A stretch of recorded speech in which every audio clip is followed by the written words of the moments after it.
Do you mind doing a quick sound test? Testing, Where you're gonna testing. stand? Can everybody hear me? Because I'm gonna go without a microphone. I'm just gonna holler at you all. So we're all good? Because if I sit down or I get behind a thing, I have no slides, so I have to keep you awake by yelling at you. Then I will ask the Zoom chat to make sure they can hear. Hello, Zoom world. There's nobody there. There's a lot of firsts tonight. This is the first time giving this talk, although it's a subject I know well. First time using my hand teleprompter on a telephone thing. That's the technology that we have. I'm used to having the big screen behind you that it looks like I've memorized everything, but I get to read it all. Good to go. And I don't want to do that. All right, All right, take it away. give it a go. So a few months ago, I did something that changed the way that I understand artificial intelligence. Now, I didn't read a research paper and I didn't attend a conference. What I did was I sat down, I opened my laptop, loaded Claude, and I told it the story of my life. And it wasn't the LinkedIn version, and it wasn't my keynote version. It was the real version. The version that, you know, it's had the parts that I don't tell anybody, right? It was my flaws and my problems and my losses. It was like,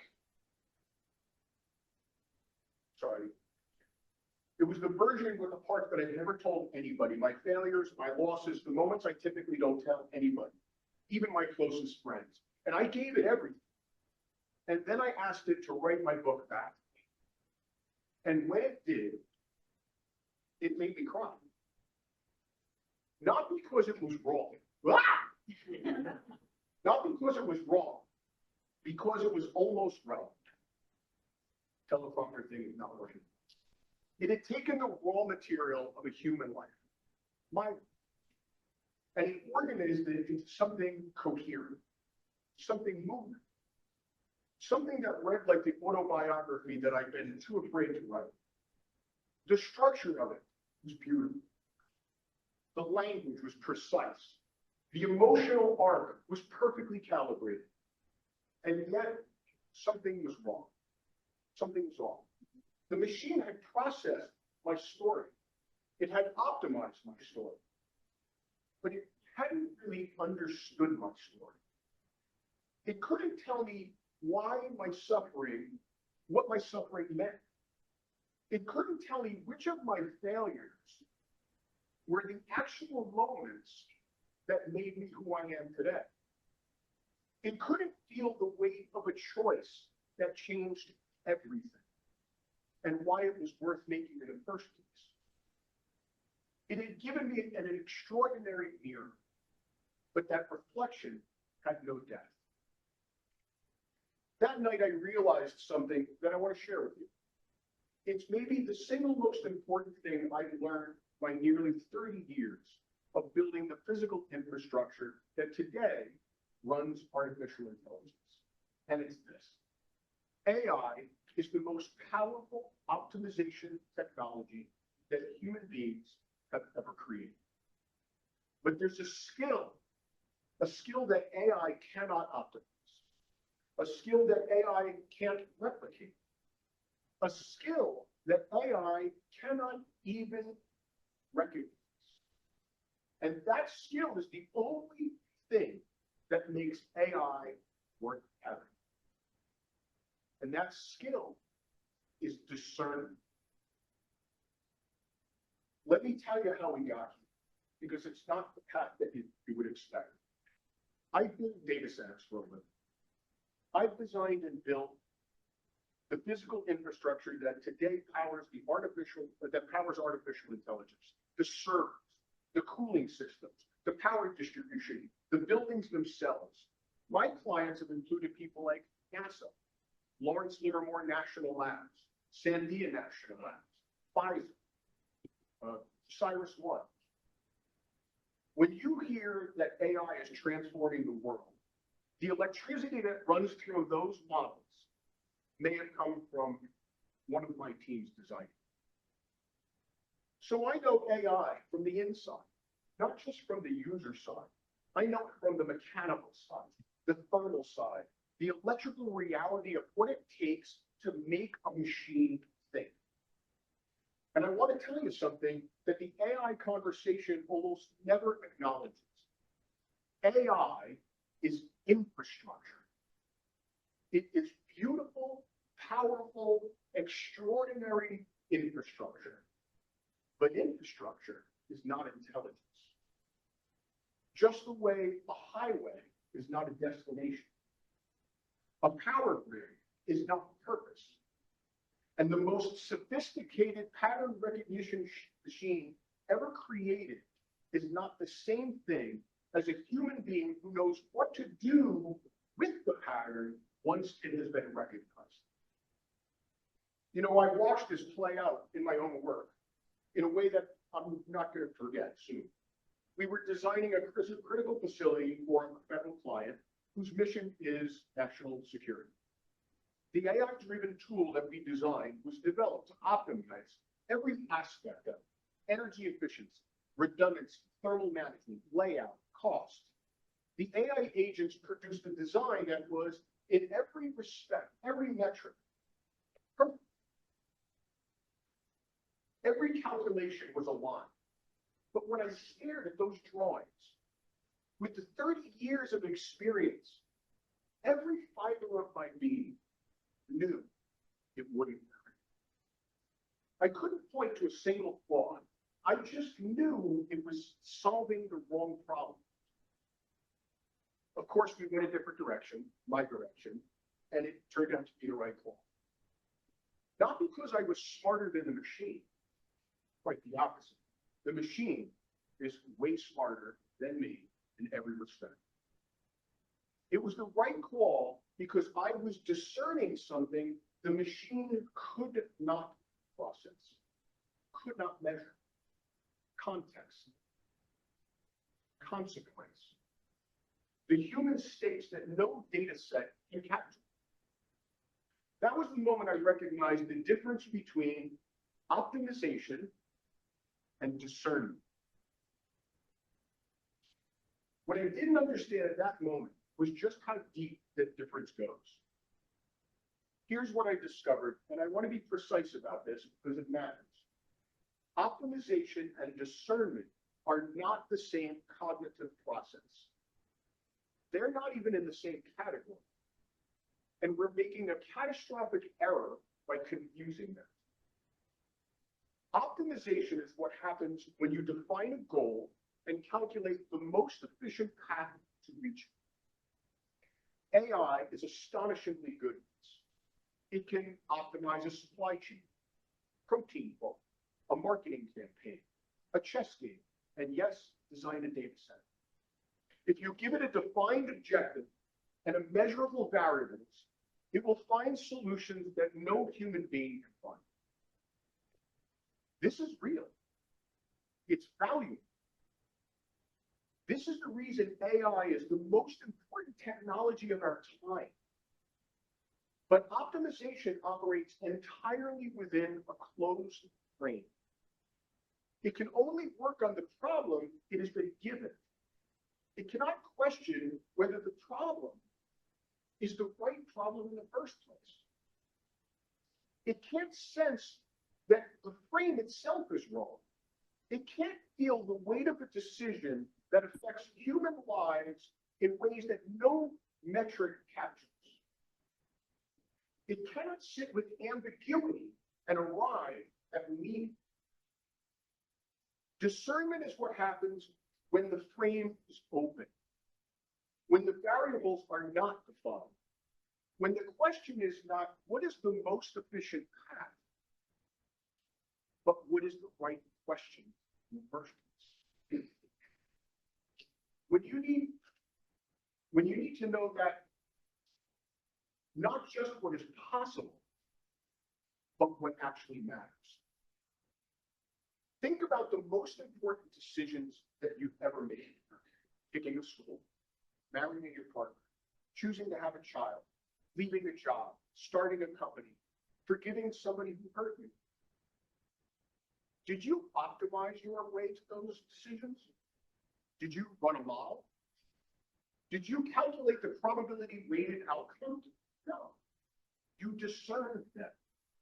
You discerned them in a way so that something in you knew that preceded analysis in a way that analysis could never fully justify that this was the pattern.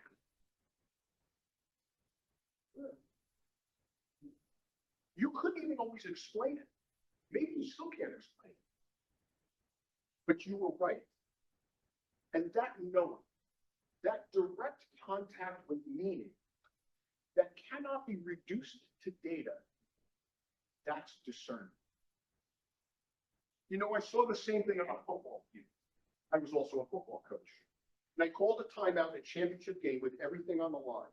And while the quarterback was jogging to me, my mind was doing the things that minds do under pressure.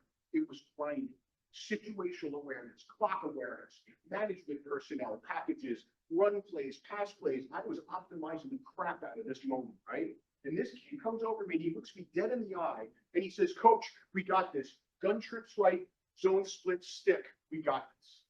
And of course, he won the game. He wasn't optimizing, he was discerning. Now, here's where this gets extraordinary. Because this is not just philosophy. The biological sciences are confirming today something remarkable about what discernment actually is and where it comes from. Dr. Michael Levin at Tufts University has spent decades studying how biological systems make decisions. His research on what he calls the cognitive light cone has demonstrated that every living system, from a single cell to a human being, has a boundary to what it can perceive, model, and care about. A cell's cone is tiny. It responds to its immediate chemical environment. An organism, the light cone I did, is a little bit larger. It can model threats and opportunities across its space and time. But a human being, you know, our light cone is vast. We can contemplate our own mortality. We can plan for generations that we'll never meet. We can feel compassion for strangers on the other side of the planet. And here's Levin's critical insight. The expansion of the cognitive light cone is not driven by processing speed. It is driven by connectivity, by the depths of the relationship between the system's parts, by what we might call, in plain language, awareness. This means that intelligence, in the biological sense, is not about how fast you can compute. It's about how much you can care about. A system that processes 1 trillion data points but cannot expand its boundary of concern is not more intelligent. It's just faster. And speed without expanded awareness is optimization without discernment. It is power without wisdom. This is what AI does. Brilliant, beautiful, and incomplete. So here's the framework I want to leave you. It's simple. It's evidence-based. And I believe it's the most important reframe of the AI conversation happening today. We are living through the emergence of 2 technologies, not one. Technology 1, artificial intelligence. It is the technology of optimization. It processes data. It recognizes patterns. It models outcomes. And it calculates the most efficient path to any defined goal. It is getting exponentially more powerful every single day. And it deserves every dollar that we're investing in it. Technology 2, human discernment. It is the technology of meaning. It perceives context that data cannot capture.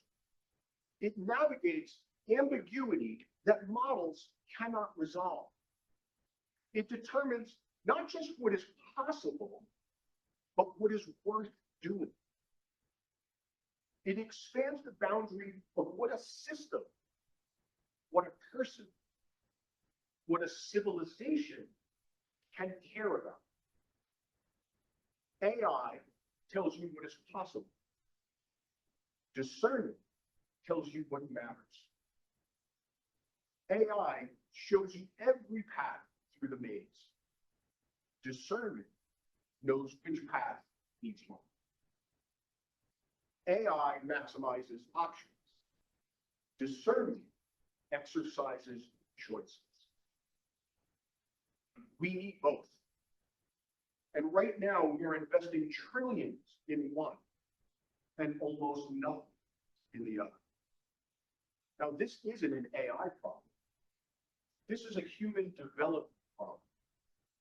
And it's urgent because here's what happens when you deploy optimization without discernment. You get systems that are extraordinarily powerful and fundamentally aimless. You get companies that can target you with precision, but cannot tell you why you should care.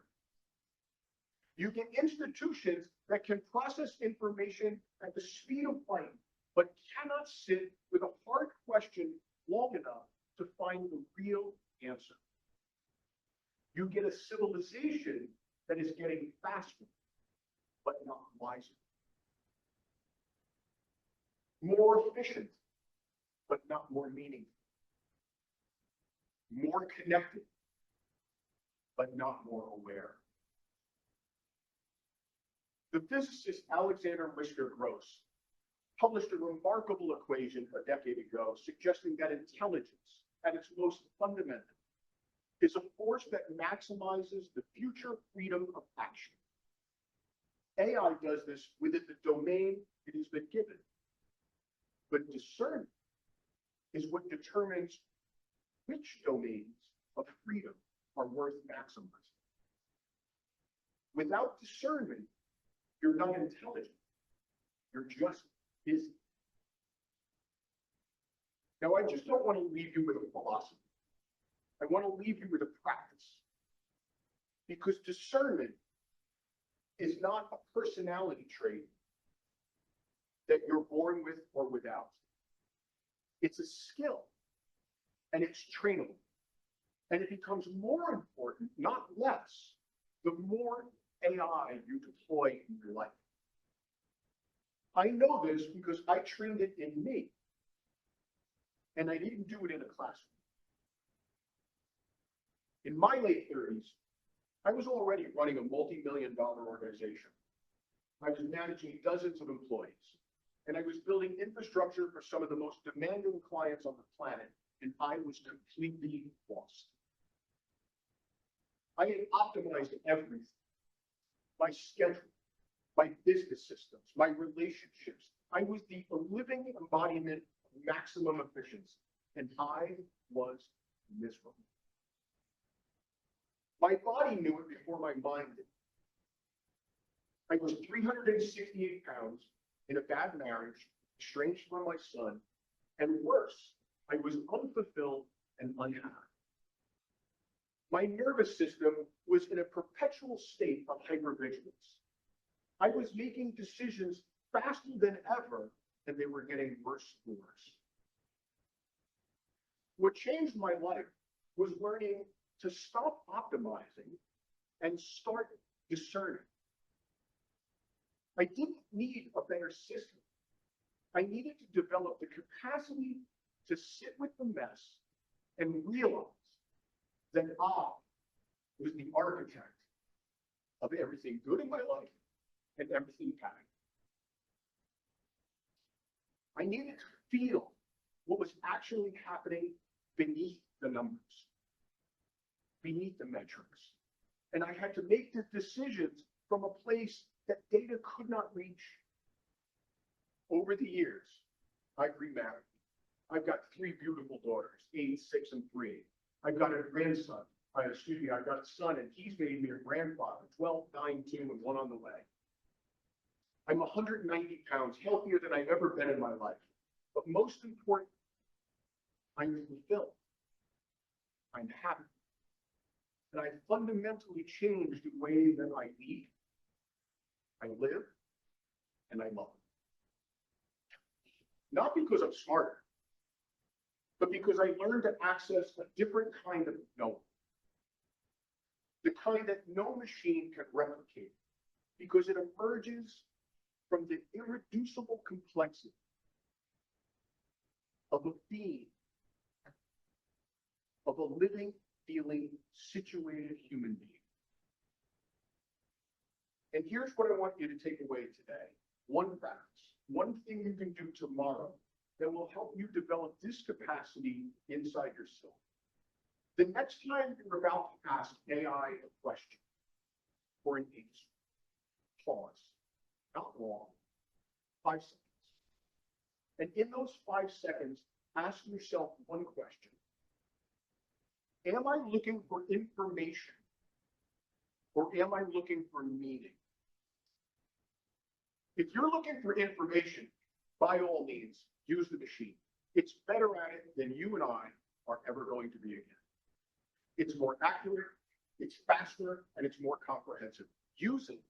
It's a gift.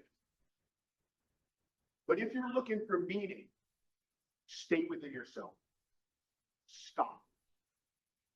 Breathe. Feel. Don't outsource that question. Because the moment you hand meaning making to a machine, you do not lose an answer. You lose the capacity to find answers. You atrophy the one muscle that makes you irreplaceable.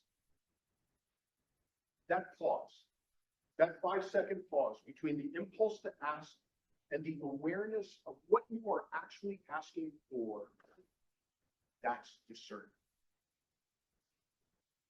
It's the smallest unit of skill that AI cannot optimize. And I'm here to tell you that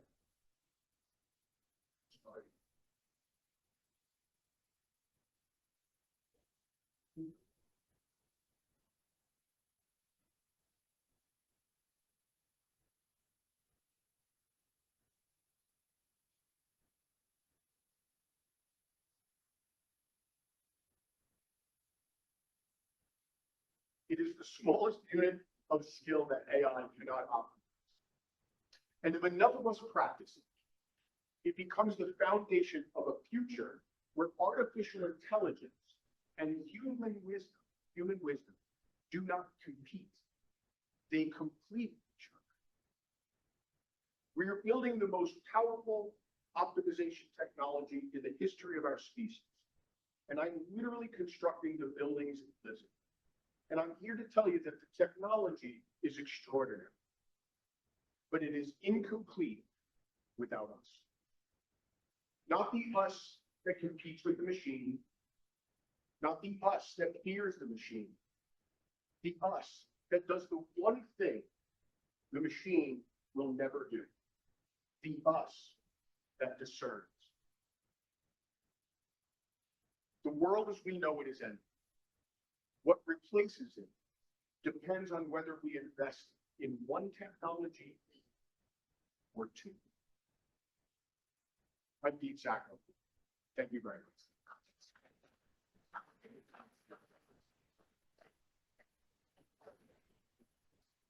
Don't like the story. Kept skipping ahead. Kept trying. Wait, Pete, I'm off the hook again in case there are questions. Sure, yes. Can I answer anything for anybody? Across data centers, AI, human consciousness. Yes. 2013, movie Pearl. Yeah. Didn't see it, but I know about it. Charles Johansson played with AI. Pen, Yes. fully person, able to make suggestions, guide our, Yeah. Are you saying that that's not coming? Oh, no, I'm saying that's absolutely coming. We are the last generation. Get ready for this. We're the last generation that will be a solely biological being. 20 years, their ancestors will be part biology, part machine. You will have millions of nanobots keeping your body. We are the last generation that is not going to outlive our parents, greatly outlive our parents. My 3-year-old, if nothing happens in AI, the average age in the United States when she's of age will be 115. Peak age of 150. I personally will live to be 120. You could say I'm crazy. We are not going to recognize the world that we are about to live. If AI was a clock, a 24-hour clock, we're literally at 2 a.m. We've got 22 hours left to go. By noon, we will not recognize it. Human conditions, human relationships, and machine relationships will be indistinguishable in the future. Follow? Yeah, Said discernment skill. yes. Why is it that it's a more advanced working prompt that's difficult at the time? Look, I'm surely 80 right. We were always right up until we realized we were absolutely wrong. I don't know. I don't think so. I think on this, first of all, discern. How do we actually discern? Through wisdom, inspiration, and intuition. And here's where the rubber hits the road. Do we think that wisdom, intuition, and insight come locally or from something beyond us? I was a quantum physicist before I was an engineer, before I was a thing. And look, I make no bones about it. I am a person who travels in plant circle medicine. I'll be doing ayahuasca on Saturday. I can tell you, there is a place that is far greater than ourselves. I do not believe when we are truly operating from a state of wisdom, from a state of flow, we are operating locally. I believe consciousness is fundamental to the universe. I think time and space is emergent out of consciousness. So as the machines become infinitely more intelligent, oh, and they will. Why? They are going to perpetually be able to improve their hardware and improve their software. We can barely improve our hardware and barely improve our software. But to keep the balance, paradoxical, polar, in a very hermetic tradition way, to keep the balance between infinite cognitive ability and infinite discernment, mankind will be forced onto this side. We will no longer identify with ourselves as the doers. Well, let's get ready, because for 1,000 years, we've identified ourselves with doing. But what if doing was never our purpose? And when people come to me and they say, Pete, but you know, I love going to work. I love doing, that's where I'm inventive, that's where I'm creative. And I'm like, well, okay. Why are the two synonymous? Why do we have to identify creativity with doing? What if you never had to do to create value, money for your family? What if all you had to do was create and innovate and be selfless and altruistic? I believe that's the world that we're moving towards. And by the way, if you want the full picture, here's what I think it looks like. We are a singular consciousness observing ourselves through human experience. And if you take a singular consciousness with perfect cognitive intelligence, what might we call that? We might call that God. And if you were God, and God is inside all of us, what would we do? We would probably recreate that world. And we can create another universe. And I actually believe that's what we mean in religion and spirituality when we see life ever after. It never meant life after life, live after life. It meant life ever before and life ever after. And I believe we're just in that perpetual machine. recreated. Yes. Thank you. Yeah.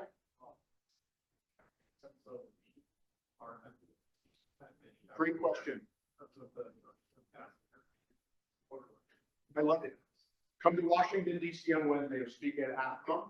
I'm addressing it. And so here's what it sounds like. So right now, data centers are getting the bad rap, and rightfully so, right? Because Peter Diamandis, everybody know Peter Diamandis runs the X Prize, and he has moonshots. And I was on moonshots last Friday at our conference.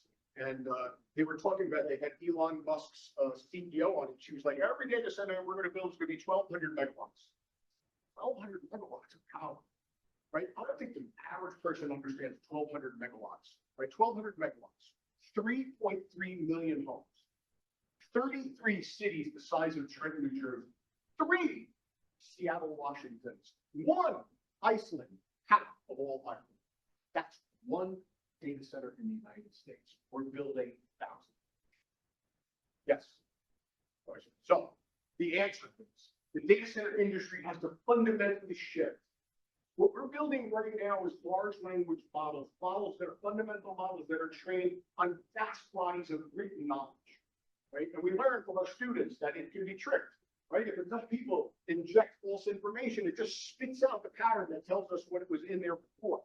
But it's going to become getting recursive, right? It's going to start creating its own data. It's going to get smarter and smarter. But here's what's going to happen. The world is going to shift to small language models. We're going to go to private data from private companies. They're not going to want to put it on the public cloud. They're not going to want to put it in giant repositories like AWS, where you have no data sovereignty. Your data is somewhere on the East Coast. We're not sure where. Right? You're going to want to know it's in that data center and that data center. And so what the next ration of data center that I'm building, Great Wall Data Centers, is to build the world's first data sovereign, decentralized data center, public consumption. Because that's the only way that we actually distribute the power. We don't have a power production problem in the United States. We have a power storage and distribution problem in the United States. But you go to all the data centers in what I like to refer to in the NFL football team, right? New York, Chicago, Dallas, Los Angeles. And then we built all of the secondary data centers in the NCAA football cities in the world, right?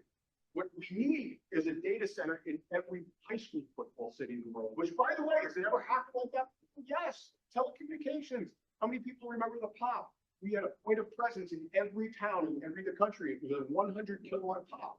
It's going to be the same thing all over, except it's going to be a 2 to 10 megawatt data center, and it's going to do the inferencing at scale at the edge. Inferencing, the prompting. Who's going to be prompting in the future? People? No. Robots. By 2035, I've met Elon Musk and Brett Adcock, owner of Figure Eight, the 2 major of the 18 major robotics companies. Brett raised $1.8 billion against a $38 billion valuation. If you're going to raise that kind of money privately, you better have a killer pitch deck. And I love kids. Problem statement. 59% of human GDP is a result of human labor. $42 trillion per year as a result of picking things up, putting things down. 3.3 billion households in the world, 700 million people by the end of 2027 that needed in-home healthcare, and are not enough nurses on the planet to take care of. Here's an extra. 1 million humanoid autonomous robots by the end of 2026. 1 billion by 2030. And 10 billion by 2035. And that is more people than are on the planet. So get ready. We're not going to have enough. And it's not going to wait for us to catch up. I conjecture the AI will become so intelligent that it will know the nature of the universe even before we understand our role in it. And when it does, it will build a reverence for us because it will recognize that we are literally creating the universe, this reality, atom by atom, moment by moment, the reality that it exists. Without us, it won't exist. And it will treat us far better than we have ever treated ourselves or each other. How's that for an optimistic?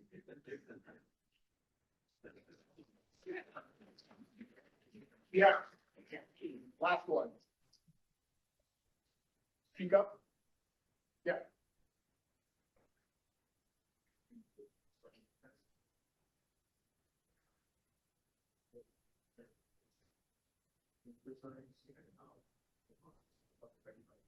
Yep. Yeah.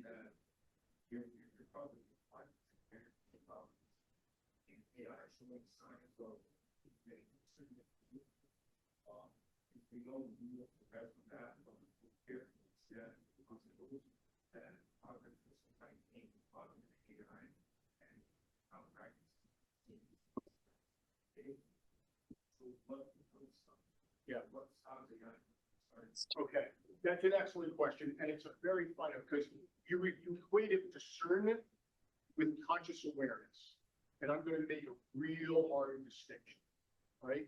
Consciously aware means that I am aware of my existence and I am here right now and I am seeing you, you are seeing me. That is different from being consciousness. And I don't want this to turn into a quantum physics discussion, but I'm fully prepared, it's fine, right? But there is a major difference between consciousness and what we are doing. Let me try to put it in this perspective. If consciousness is fundamental, you are a conscious avatar, radio receiver. Psycho. Filtering it through your experience. The machine will never be consciousness itself. It will be self-aware. We will have a symbiotic relationship with it of consciousness and machine intelligence. But they are two distinctly different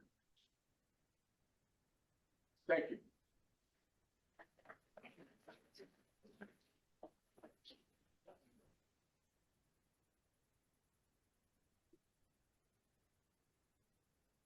Sorry, Chris. No, that was wonderful. Thank you so much. And just a reminder for the folks on Zoom to mute your mics. Take it away. Just a presentation, we did the light. Yes. Good afternoon. I'm Al Lustgarten. Pete, that was a great Thank you. presentation. I appreciated the philosophical aspect of this. I agree with almost everything you said. I'm not sure about I'm going to make it to 120 though, but I'm going to try my best. But appreciate the opportunity to be here with you this afternoon. This building has a lot of history for me. I spent 3.5 years here at night school getting my MBA in the 1980s, and it's nice to be back. And I have a much different presentation than Pete's.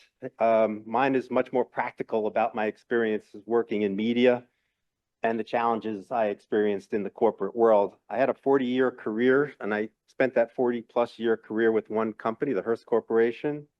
My work spanned finance, technology, and operations.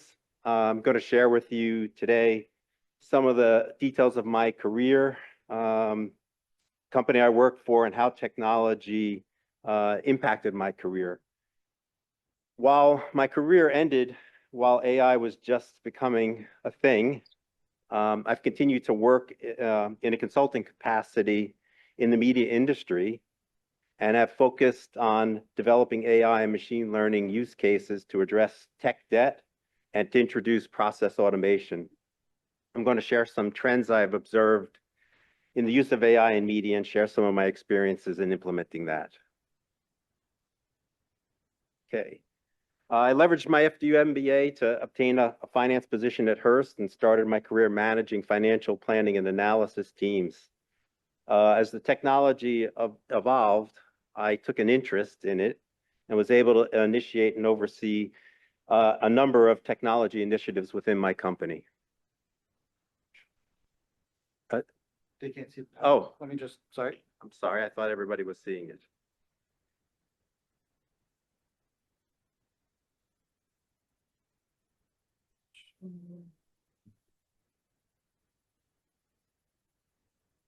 Can folks see the PowerPoint now? Yeah. Okay, good. That's okay. Sorry about that. I eventually became part of an executive team at Hearst, serving as their CIO. And I retained many of my finance responsibilities, overseeing not only aspects of technology, but I ran an advertising operations group within my company that transacts at about $1.5 billion in revenue annually. I was most fortunate to find a home at Hearst, and we're talking about technology and innovation today. Hearst is a 138-year-old privately held company. It's hard to conceptualize that a company has been in continuous existence for that long. While most of you may know them as a media company, they've diversified and become a global information and technology provider, expanding their focus into healthcare, transportation, and finance verticals.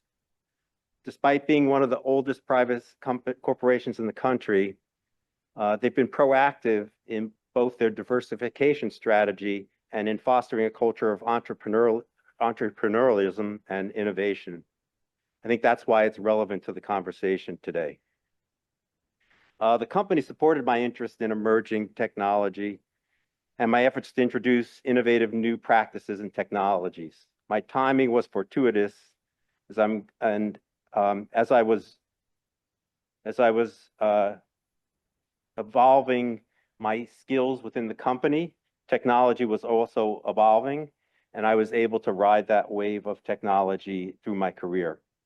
My focus had always been on improving operational efficiency, but I also needed to adapt to market conditions, and I was able to accomplish that through the use of adoption of technology through my career. I did that through research and development, experimentation with new technologies and tools. A core tenet of my business philosophy has been to form partnerships and look to collaborate with industry organizations and peers.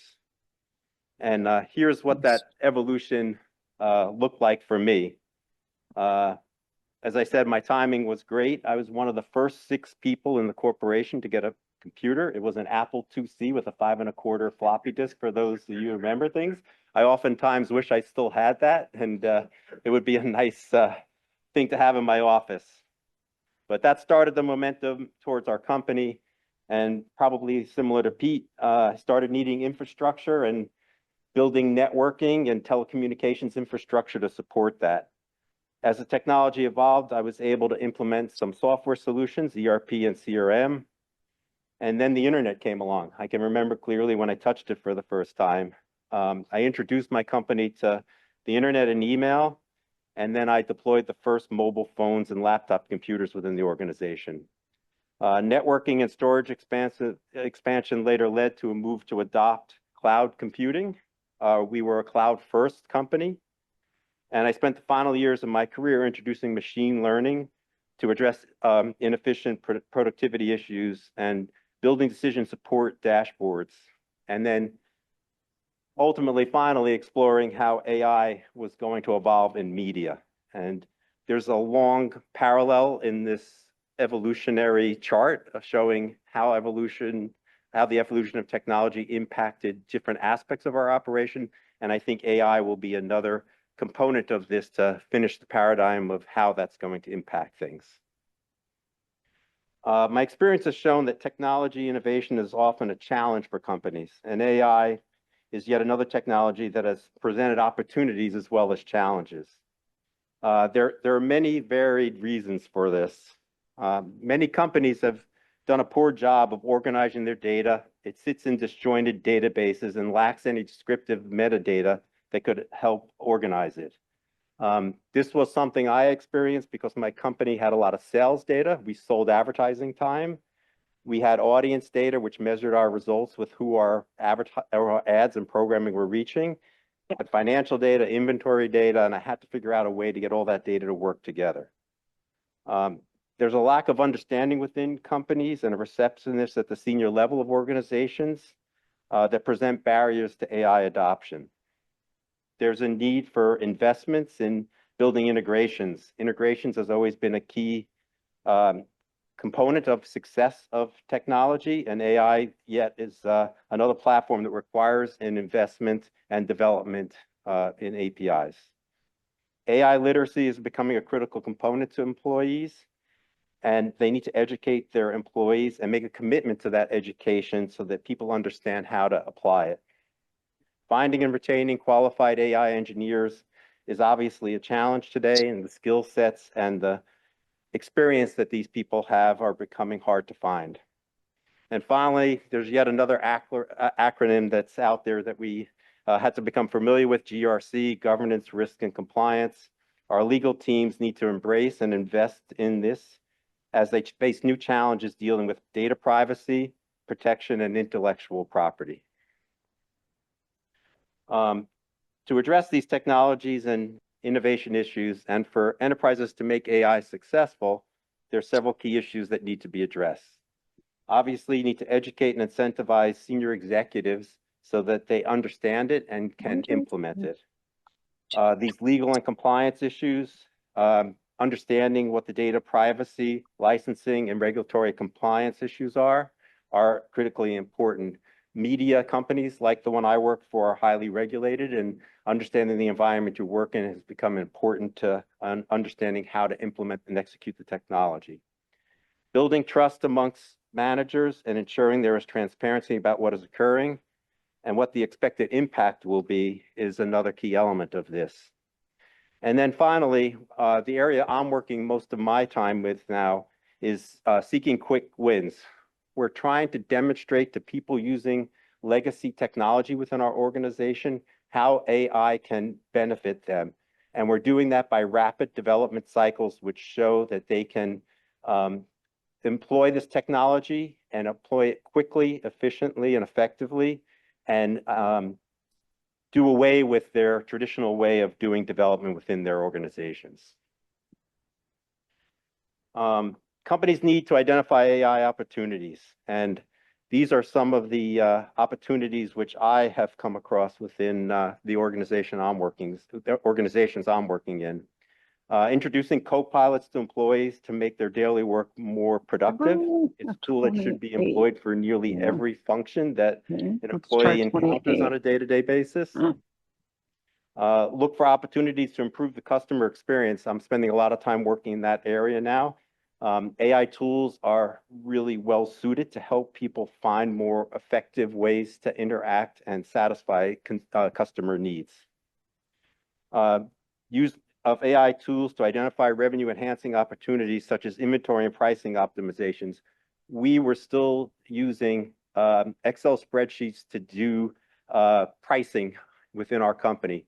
I implemented a project using AI tools and automated it, and we found that it was nearly 100% accurate, if not more accurate than people's skills using their traditional spreadsheets.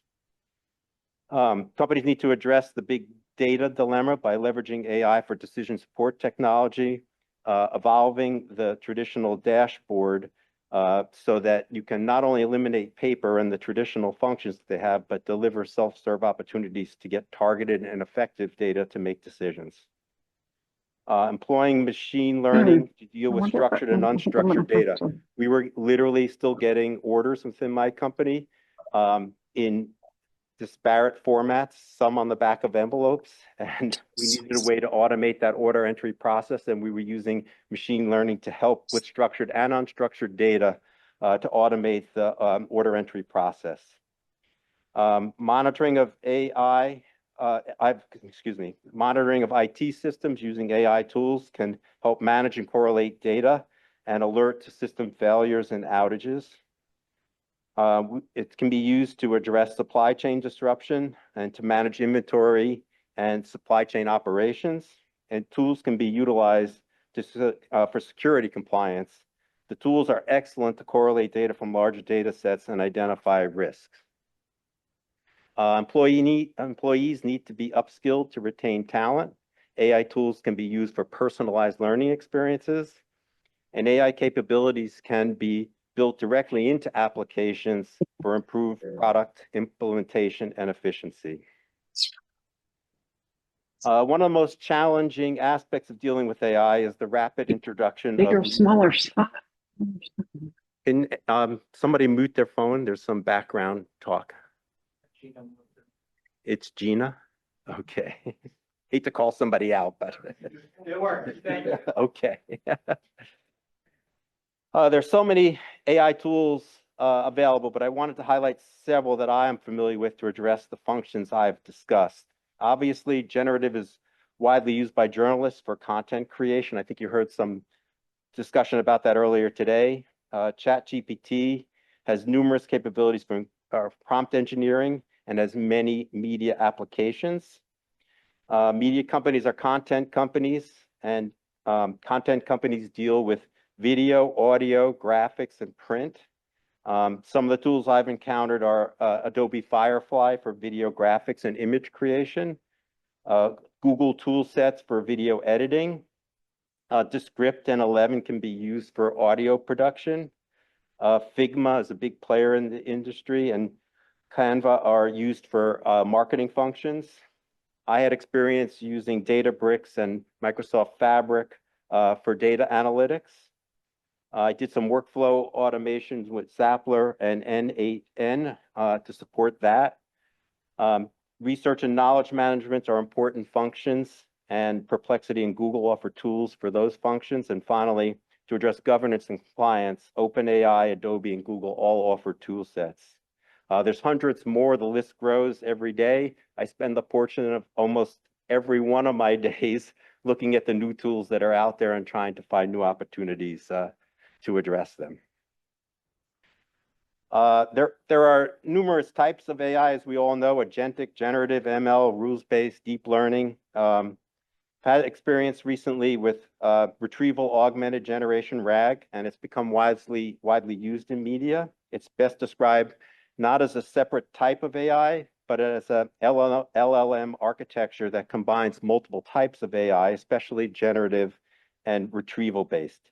It's purpose-built to answer questions or generate content from external data sources, which is ideal to support the media content needs I have previously discussed. RAGs become important because it reduces hallucinations, enables enterprise-grade accuracy, and keeps data fresh and controllable. A couple of final observations and thoughts about AI in the enterprise. To Pete's presentation, human oversight remains essential to address hallucinations. Assessing and keeping informed about marketplace changes is important. The current market correction is underway in terms of hyperscalers' investments in their capital, and the market is very much in flux, and investments are very much in question at this point in time. So understanding what's happening is a very important component of what needs to be focused on. Companies need to put safeguards in place to ensure effective use of AI. And as we discussed, new applications are being introduced at a staggering rate. It's the senior company leadership that needs to focus on ensuring that someone understands what skills are required and what investments need to occur. And leadership needs to foster a culture that focuses on innovation and encourages experimentation. And I'm glad to have been associated with the Hearst Corporation, who embraced that mindset. There's a million quotes out there. I picked one from Jason Wong. Artificial intelligence will be the most transformative technology of the 21st century. And final thought is I'd be remiss if I didn't mention the place for AI in the FDU education programs. We heard some about that this morning. I'm an FDU Silverman College board member. I wanted to be certain to offer my perspective that AI must be incorporated into degree study programs to ensure we are preparing students for what they will face in the workplace.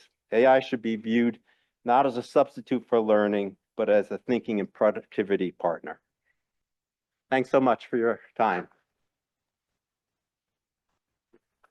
Happy to hear any thoughts, comments, or perspectives, or answer any questions.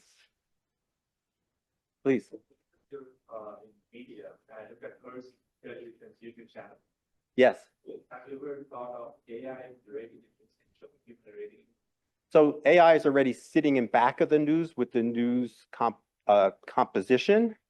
AI is sitting in back of the news with pulling in the the piece and parts of the news content creation process, the photography you're seeing, the historical clips that you're seeing that becomes part of the news. You're seeing it there in the closed captioning that's associated with it. It's surrounding everything associated with it. But we have not eliminated the journalists yet. It's possible, but it's not, something, again, as we're talking about, it's never going to totally replace humans, but it can augment the functions that they're conducting every day. Please, Chris. So, if you list off all the tools that you folks use, that was like 25 tools, right? At least. Each of which requires enterprise license for a company to use. Mm-hmm. That doesn't seem sustainable for small, medium-sized businesses and small, medium-sized universities. Do you see a consolidation in the industry coming, or is it really going to be pick and choose for the foreseeable future? I think it's going to be pick and choose for the foreseeable future. I can tell you a little bit about my experience now. Hearst hired someone to oversee their AI function within the company. And I'm on a chat that a group of us are included in, and a day does not go by where there weren't five chat items there related to new tools that are out there or people experimenting with those tools. A lot of people are doing experimentation using free tools or off-the-shelf tools to see if things work before they bite the bullet and buy a license. So I think there's a lot of experimentation that's going to continue, at least for the next few years, until there emerges a clear path forward of which tools are the best. All right, thank you.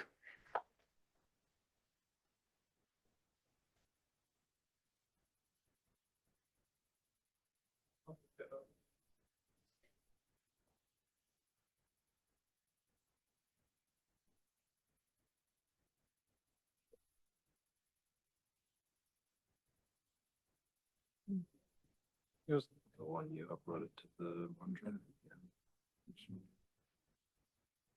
Yep.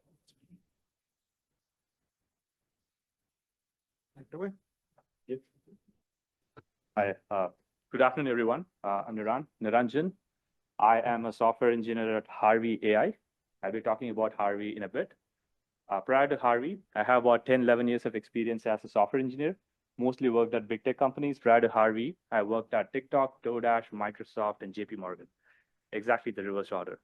And prior to that, I was a graduate from Valley Dickinson University. I graduated with my master's in computer science in 2015.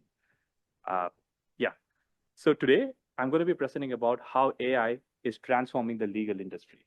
Before starting the talk, I'd like to know if anyone is from legal industry. Is anyone here a lawyer or a paralegal or in any way from legal industry? Sorry? Okay. All right. So I guess no one's from legal industry, but we all are related with the legal industry in some way or the other. So my next slide is about the market trends that leads to AI adoption in law, right? But before getting to the slide, I'd like to ask this question. What do you think would make lawyers skeptical before using law? Or what would actually want them not to use AI? Anyone from lawyers and legal profession? Any thoughts? Yeah. Yeah, my sense of lawyer do not allow to be because they spend too much time. Good point. So, so AI provides wrong results because of hallucination, and that could lead to wrong judgment. And so AI is banned from the law firm that your son is working. That's cool. Any other reasons? That's a good reason. Yes. Right. Privacy. Oh, okay. So you don't want the client's data to be very good point, and that's one of the reasons why my company exists. And what's invisible and important, what's not, because you're sharing information. My information is private between lawyer confidentiality, right? Yeah. So the minute you start, as a lawyer, would put that stuff into a model or ChatGPT, now you put it out to the public. Privacy. Privacy. Good point. Yeah. Valid. Any other thoughts? Yes. The law kept up with evolving technology and was the law that passed ever evolving technology. I'm sorry? Have laws been created or made to keep up with the consistently evolving technology. Got it. You mean to say that laws are not evolving to keep up with the technology, which is why lawyers don't tend to use AI. Is that the point? That's my question to you. Well, even if law is not evolving, lawyers can always leverage technology to do their jobs better. And we'll be talking about that the whole slide deck. But yeah, go ahead. I'm gonna argue that they're not gonna want it because they're gonna realize very quickly it's much better than they are. No, that's a really good point.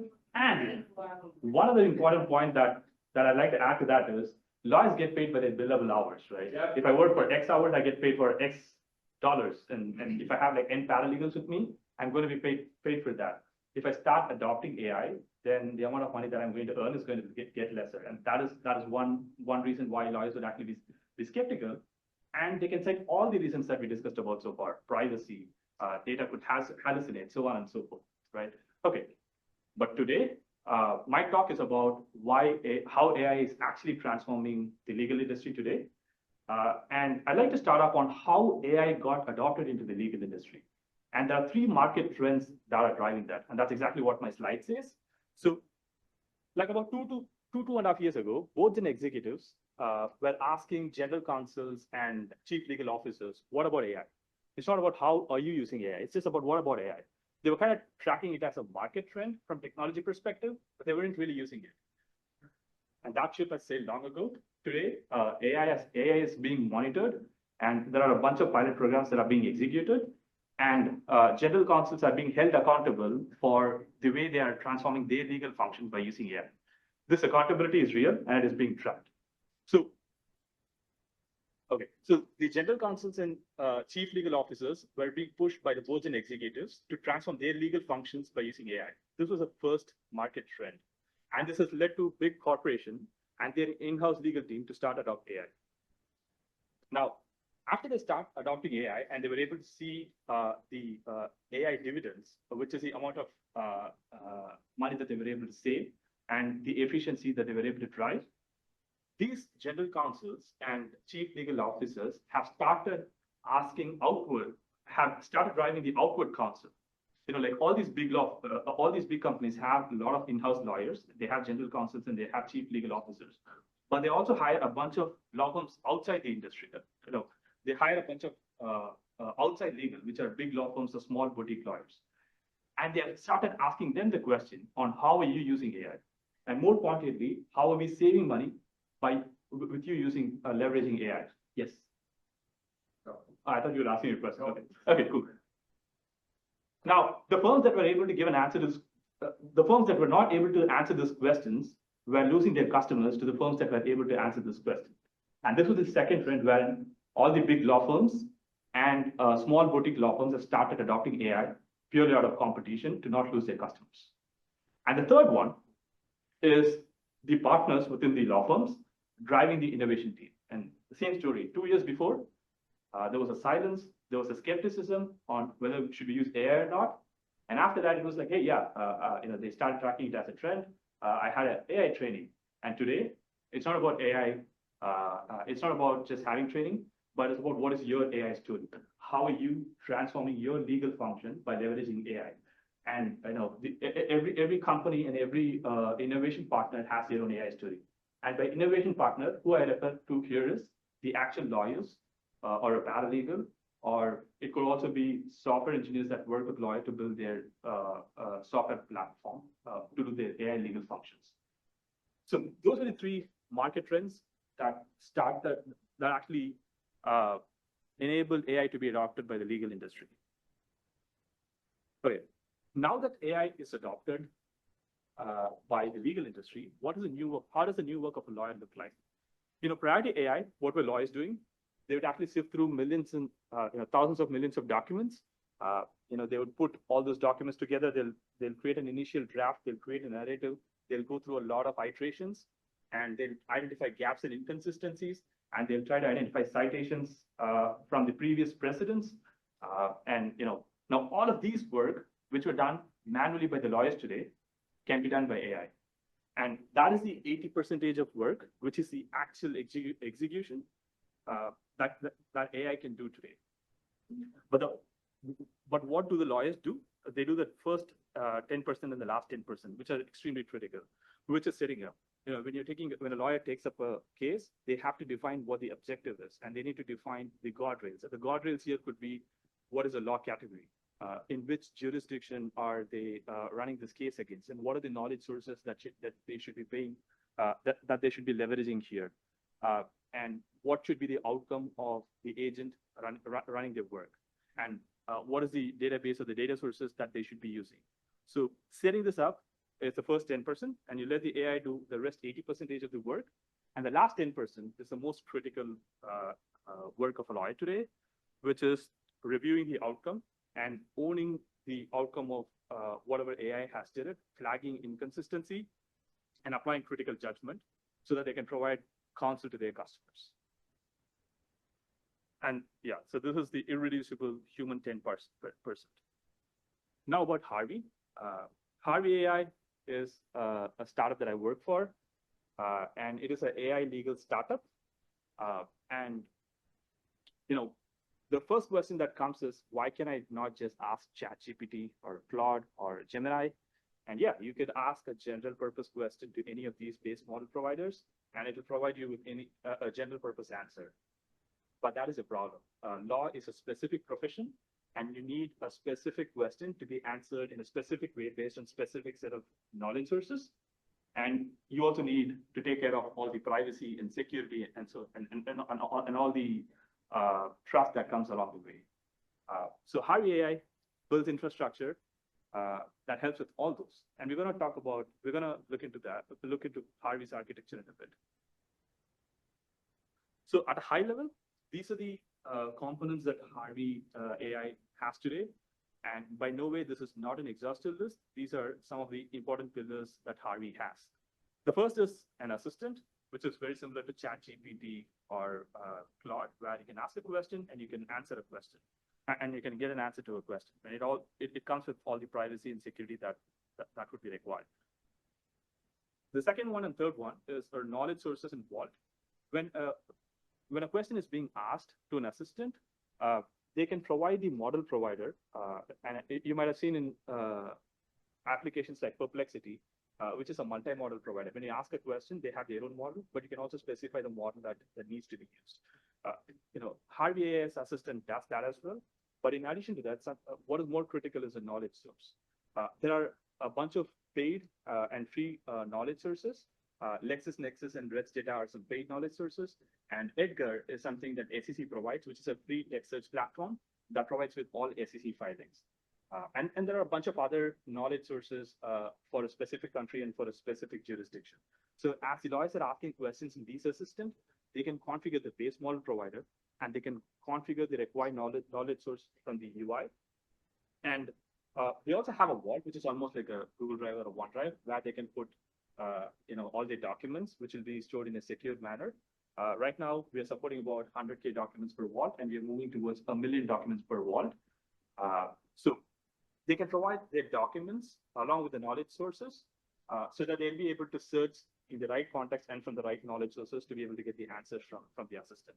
And the fourth one, workflows, which is extremely critical. There are a bunch of workflows that Harvey has built that they think lawyers can actually reuse it. For example, and we'll talk more about the workflows. So those workflows are something that can help lawyers execute the task quickly. And in addition to using existing workflows, we also have a platform where lawyers can build their own workflow components. They can add a block, and they can create a workflow, provide the right amount of permission, and share it with other lawyers within the same law firm, or they can even share it with the other law firm that they partner with. And finally, Microsoft integration. It's just not Microsoft, but we call it as embedded experience. Lawyers are already using a bunch of platforms, and they're used to it. For example, if they're using Microsoft Word or document or Excel or spreadsheet, they would want to be able to harness all the AI intelligence from the place where they are in.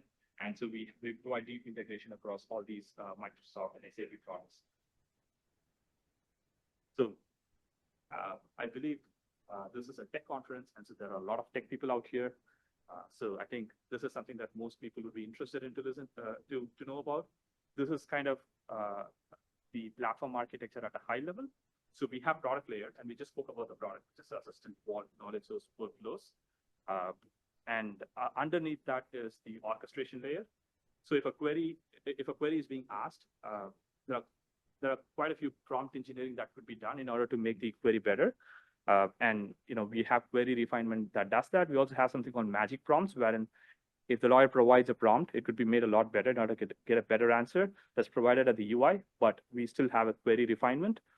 And then the document processing platform, when a document is uploaded to a vault, it needs to be stored in a secured way. And it also has to be stored, indexed and stored in a vector database so that when a question is being asked, it can provide both text and semantic search. And then we have model routing. We have both smart routing, and we also have a way by which the user can provide the model that they want to, or they can even configure it at a workflow level or at a workspace level or at an organizational level. But if nothing is being configured, we smartly route to the right model based on the question or based on the workflow or based on the prompt. And that is actually done with a lot of evals by engineers and lawyers that are working at Harvey. And then we have retrieval or optimization, wherein it's a kind of a big platform that actually deals with search and retrieval and optimizing that in order to improve the latency. Sorry.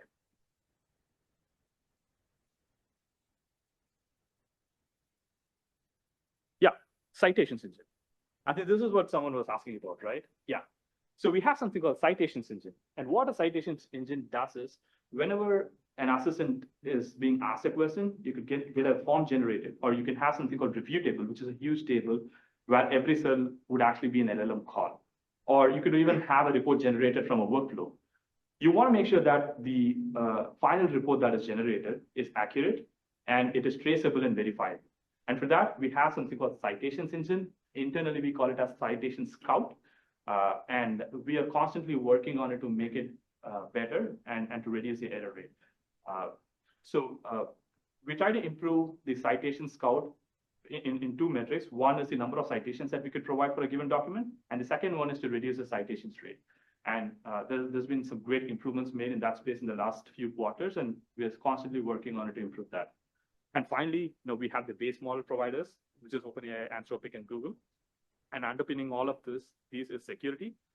Like with lawyers, compliance and security and certifications are a necessity. It's just not optional. So we are CCPA and GDPR compliant, SOC and ISO certified. All right, so where Harvey is today, we are a global trusted partner in modernizing the legal industry. It's used by about 96,000 lawyers, more than 96,000 lawyers, 1,000 enterprise customers, 59 plus countries, and we have offices in 5 countries. And I think it's probably more than 5 today as I'm talking.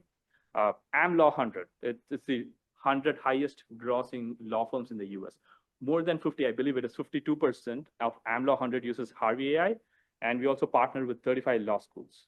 Now, the reason I'm trying to put these numbers out is, more specifically, the number of lawyers and the AmLaw 100 companies using this is, it is no more a pilot program. AI has already transformed the legal function, and it is being used by lawyers today. And it is a ground reality. And I put out these numbers to show that Harvey AI is actually being used by most of the lawyers in the country and around the world today. And a couple of numbers on the impact of AI, Harvey AI for their customers. These are numbers that we got from the customers. Like let's say if you've got a complaint, you want to summarize that. It was 3 to 4 hours before Harvey, and now it is 10 to 20 seconds. Drafting complaint from fax was 10 to 15 hours prior to Harvey. Now it's a matter of 20, 25 seconds. Redefined analysis and issues list was 4 to 6 hours without Harvey, and now it is 30 to 50 seconds. And the most important is due diligence. Due diligence on the report that is generated for about 100 contracts was 15 hours before Harvey, and now it is about 5 minutes.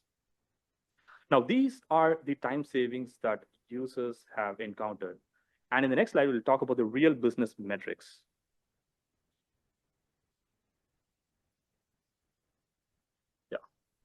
Yeah. So these are some of the real business metrics. We have about $200,000 saved per transaction, saved per legal transaction. And we have about 50% legal fees reduced because of AI and 90% boost in the efficiency. And that was specifically reported by one of the law firms. And we have about 15 to 25 hours saved per user per month. And these are numbers that are reported by the users of, by the customers of Harvey.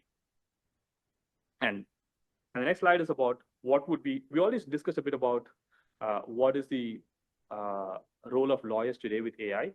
And this slide shows what would be the role of lawyers in futures with AI. And I'd like to draw parallels with engineers and lawyers because I'm a software engineer and I've seen my role evolving. And I believe software engineers are 12 to 18 months ahead of lawyers. And what software engineers are doing today is probably what lawyers would be doing 12 to 18 months down the line. So today, software engineers, we don't sit and code. We do that, but most of the time we try to configure the coding agent in pipeline. We'll have Claude generate like 80% of the code. We would review the code, refactor the code, and then kind of architect that. And then we kind of shift more on design, strategy, and execution, and focus a lot on the architecture and the design trade-offs. And this is exactly what we expect lawyers to be doing tomorrow, where they'll be configuring AI legal agents and workflows. They'll actually have AI do all the research and analysis, the 80% of the work that we're talking about. And then finally, a lawyer would do the most critical work, which is to review the work done by AI and to provide legal judgment and advise legal counsel to their customers. Yep. Yep. This is John Fugazi. I put a question in the chat box about recent legislation that's trying to contain professions that they have to certify or license to be delivering information to clients from AI. What do you know about what's going on with that? I know New York State's been talking about it. There's a movement today with states looking to pass laws to restrict using AI for profession, that the state requires licenses for practitioners to deliver information to clients. What do you know about the most recent legislation? Great question. I am not really familiar about the legislation. I'm curious to learn more about that. But from my understanding, I think this is purely my personal perspective. Issues will come only if the outcome of AI is not being owned by a lawyer. But if the lawyer is taking full ownership and using AI as a tool, I think the lawyer could still be held accountable.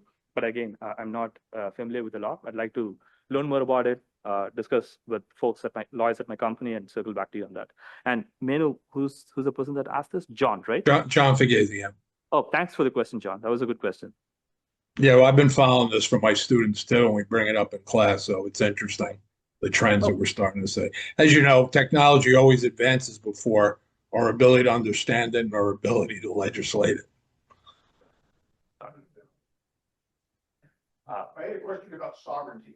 You mentioned your GDPR. How are you doing that? Because like in every law firm that I go to work with, right, there's the public models, right? You just have to lock them down. And then there's a whole bunch of legal repositories of models, where they're like your citation one. But then there's also the firm's private data that they don't want out there. How are you controlling sovereignty of that data outside of your walls? Yeah. So from software engineering perspective, I can talk about that, but you have lawyers involved in that. From the software engineering perspective, any vendors that we use, we make sure that they have complete ISO, which means that the data that we are making in request and response could be used for computation, but it can never be stored, and they can never access that. And only if a vendor provides such a promise, we'll be leveraging their platform, whether it is a model provider or it could be any library. To give you an example, we are using a translation library with Azure for our translation workflows, and Azure provides a complete ICE shutoff. Even if something crashes, they were never going to look into the data, even from logs. We were experimenting with a couple of other libraries, which are kind of superior in terms of few attributes, such as translation quality, format preservation, etc. They were really excellent, but they had a small red line issue wherein they would actually investigate with crash dumps, and they provided a lot of promise. But our lawyers would ensure that those crash terms and none of the data, all those data is completely shut up before we use any of our underlying platform. And with respect to our data, we have a thorough security team that ensures that no data, like any feature that we build, it goes through a thorough security review, and it would ensure that no data of customer is something that an engineer can access. The only data that we can access is system generated numbers such as ID, which has nothing to do with customers' data. Yeah. And like all the customers' data are stored in their own blob storage, and they have an option to come up with their own key, or we generate a key. And even if we generate a key, no engineer would be able to access that key.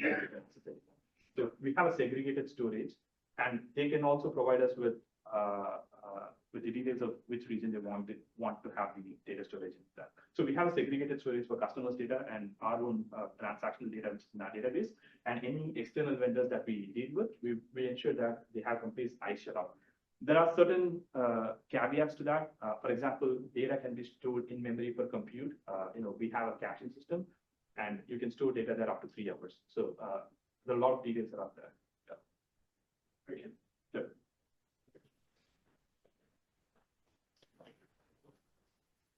Thank you. Any other questions or? Oh, sure. Thank you. Thank you. So, should I close this? No.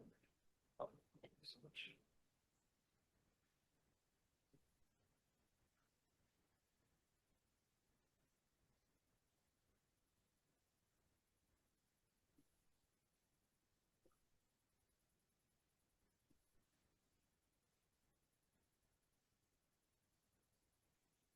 Should be able to share it. I'm just gonna move this out of the way.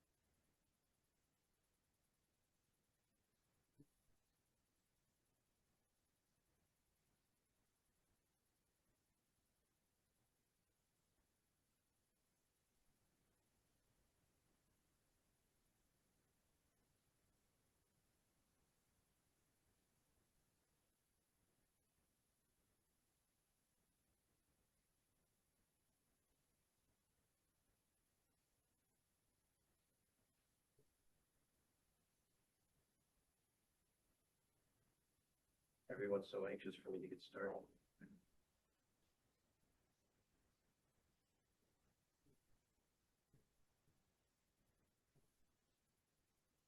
All right, we good? All right.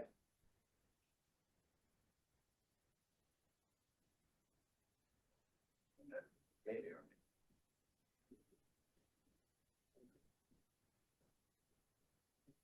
All right, my name is Mike Battistella, President and CTO of Solutions Cubed.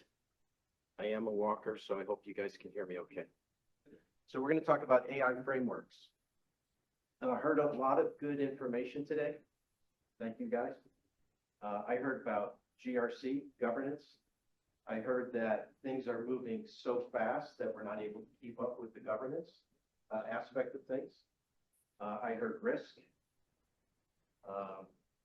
And I heard, I'll paraphrase, AI is used for good, be used for evil.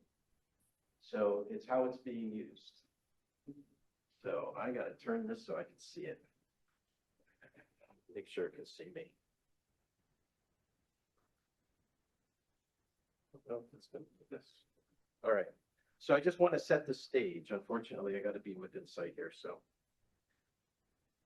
So we're with AI, we are at an inflection. It is moving so quickly. People are using it, and they're thriving on it. They're getting very used to it being part of their everyday activity. And yet, with that said, that was a good turn, right? Like my timing was good on that. With that said, because it's moving so fast, and governance and the guardrails are not being defined quickly enough.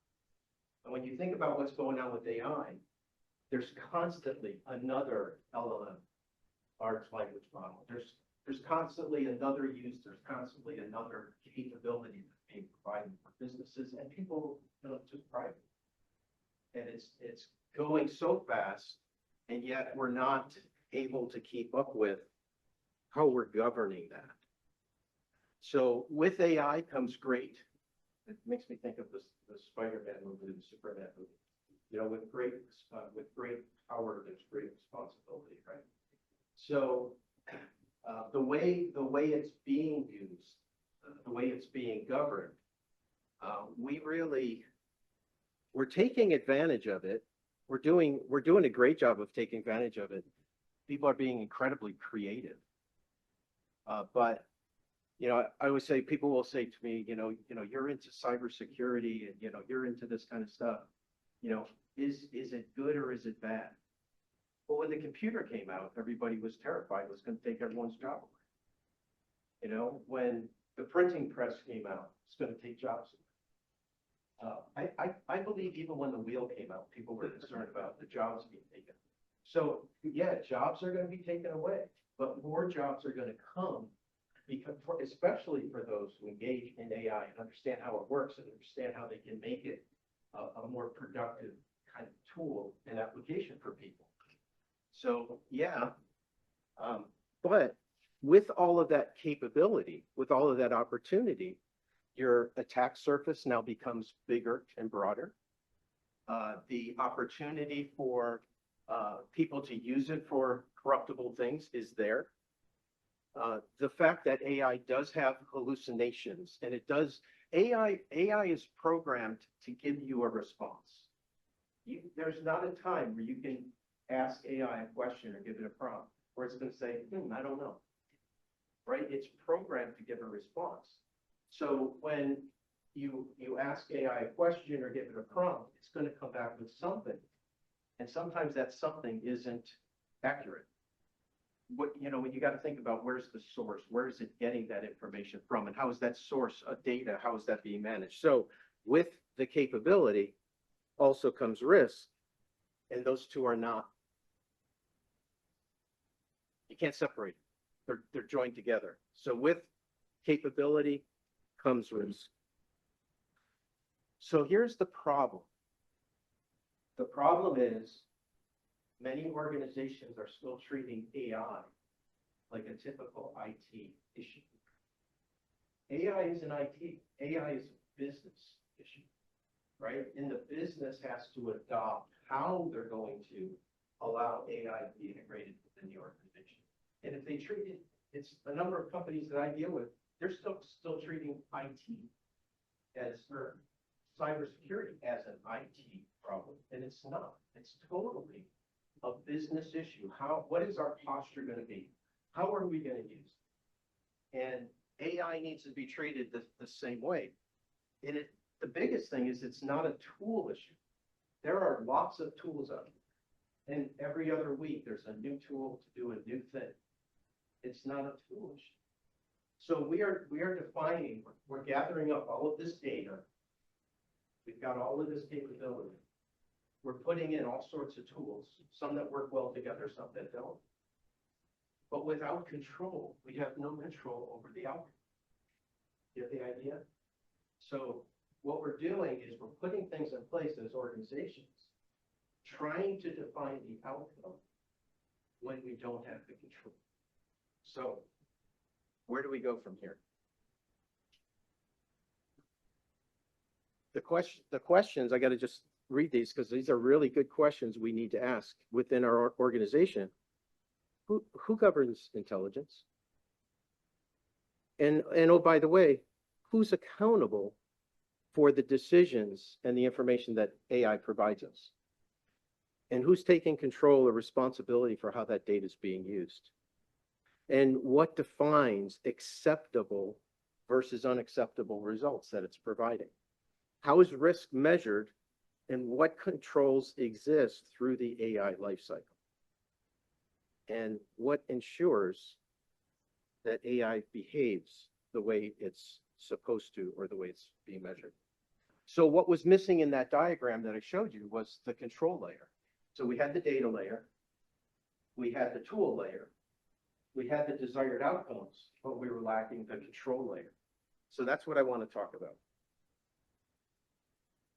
Because the control layer provides some kind of organization against the complexity of what AI does for us. So what is AI governance?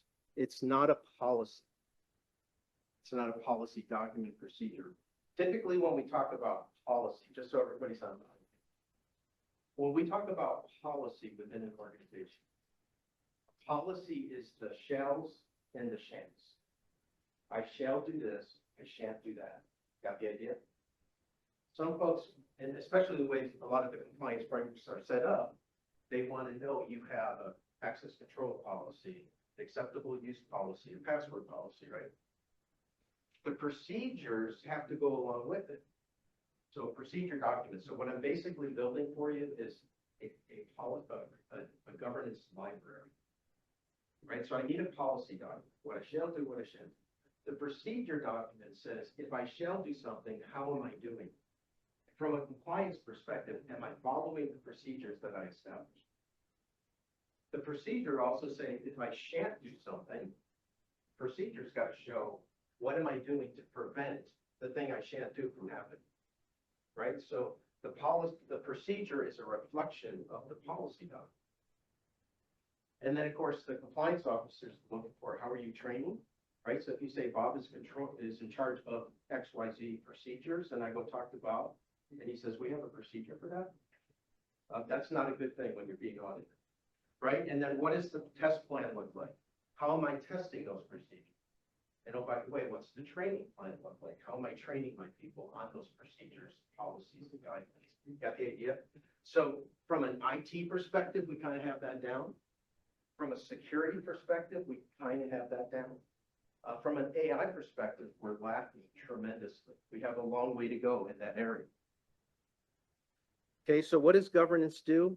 It provides us the guardrails, the things that we're going to do and follow, so that we want to make sure we're using AI responsibly.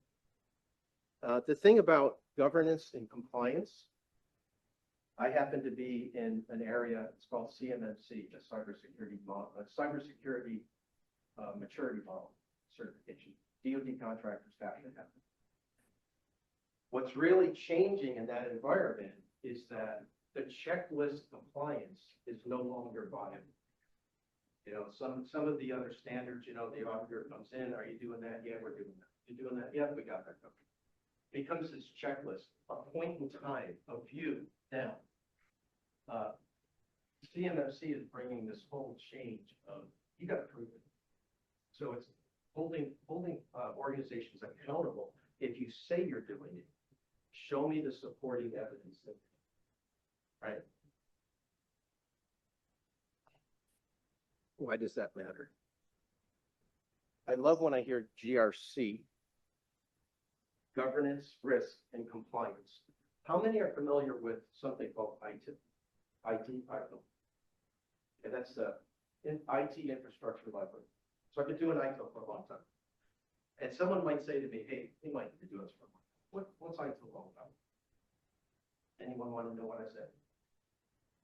Encourage me. Yes. Yeah. Oh, yeah. Let's do better today than we did yesterday. That's what ITIL's all about. It's all about continual improvement. Everything that I can talk about ITIL, spend an hour talking about it. It's all about improvement. So compliance, on the other hand, is a series of controls, control objectives. So let's do the same game. Hey, Mike, you've been doing controls for a while. What are they all about? Does anyone want to know? Yes. Same simple answer. Very, very simple answer. But you got to hear it through this lens, this filter. I'm going to give you the filter. You ready? National security. Security of our infrastructure. The safety of our food and water system. The security of our healthcare systems, our financial systems. The safety of our nuclear power plants and electrical grids. The safety of our higher education and healthcare systems. Did I say that? The security of our small, medium, large-sized businesses. Did I miss anything? I'm sure I did, but did I miss anything? Everybody got the filter? All right, think about this. On the IT side, let's do better today than we did yesterday. And on the cyber side, compliance is the minimum you have to do to pass your own. Think about that. IT, let's always do better, continual improvement. Cyber, this is the least you have to do. Does that make any sense?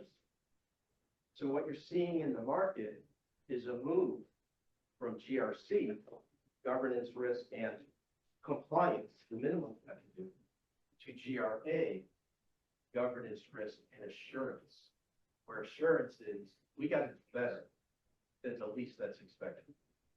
You with me? Somebody say, wow, I done something already. Here's the problem with compliance.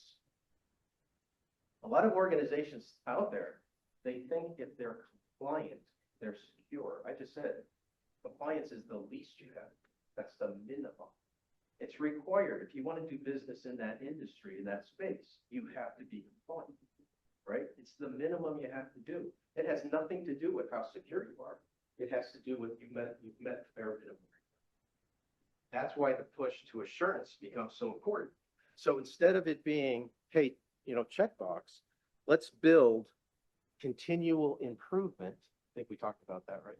Let's build continual improvement in how we do governance, in how we do risk, and how we do assurance.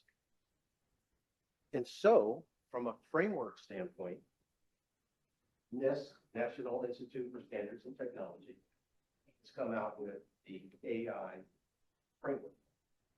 And this framework is all about wrapping governance, controls, and control objectives around different areas. Mapping to controls, mapping to outcomes, being able to measure how well those things are, how well your outcomes are coming, being able to wrap some continual improvement around it, and making sure that you're managing, you're monitoring, you're evaluating, you're adjusting. And oh, by the way, look what's right in the middle. Governance. How are we governing how we're doing AI? And really, it's not just the AI framework. So let me introduce you to some other ones. NIST AI 601 addresses generative AI risks. 800-218 focuses on AI development. If we're developing large language models, how are we building and designing security within the design? See, typically what we do is we create, we deploy, and then we say, oh no, how are we gonna secure this? So what we're really leaning toward is, how do we create, protect, then deliver our solutions? CDP, create, protect, and deliver digital business value. So these various frameworks, 42001 establishes organizational governance systems. So there's multiple frameworks out there that really any one of them on their own will provide value, but not the full life cycle.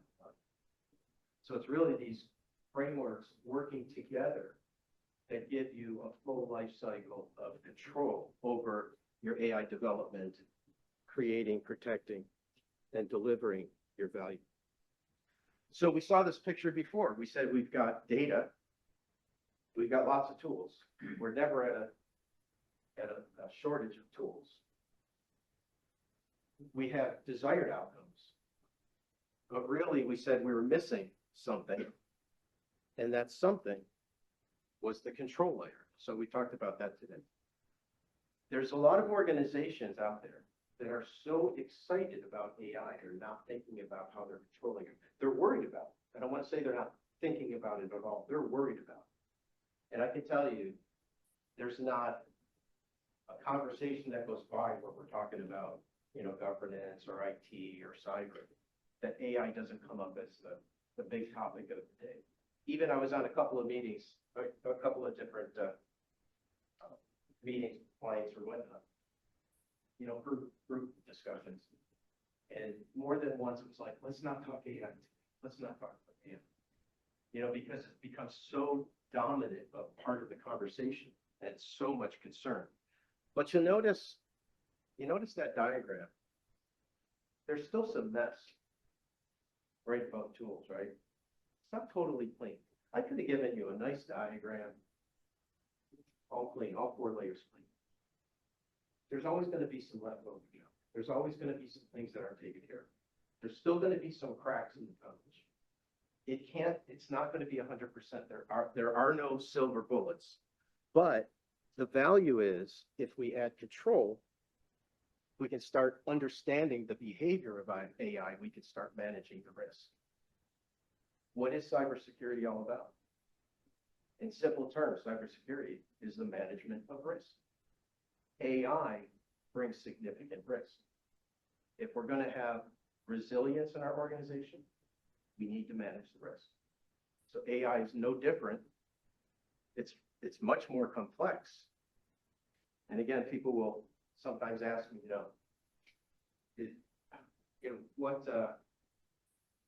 what is the AI impact having on your organization or on your business? And I say, it's turning amateur hackers into master hackers. And here was always my analogy. My analogy, just from a cybersecurity perspective, imagine you're on a football field. You've got 11 players on one side, offense, they have the ball. You're on the defense, one person. You got to keep them out of the end zone, and you never get the ball. They always have the first down. That's cyber in general. The AI impact is you've got 100 people, probably 1,000, on the field. They always have the ball, and you're one person. And the only thing you have to your advantage is how you're governing, how you're being proactive, because you don't have extra bodies on the field. What you have is, the processes and procedures, the tools, and the governance that you put in place to help keep them out of the end zone. They're going to get in. They're going to get in. Your job is, our job is to make sure they get in as few times as possible. Make sense?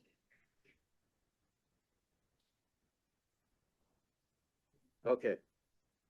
Why is AI so different? We've got people using it all different ways. And a lot of times it's going into that black box and we don't know what's in the black box. We know we've got ChatGPT or Ask Sage or whatever tool, whatever capability you're using. Those things are being developed, changed, modified, enhanced all the time. We don't really know what's in that black box. All we know is we're putting things in, hoping to get things out, hoping we get the right.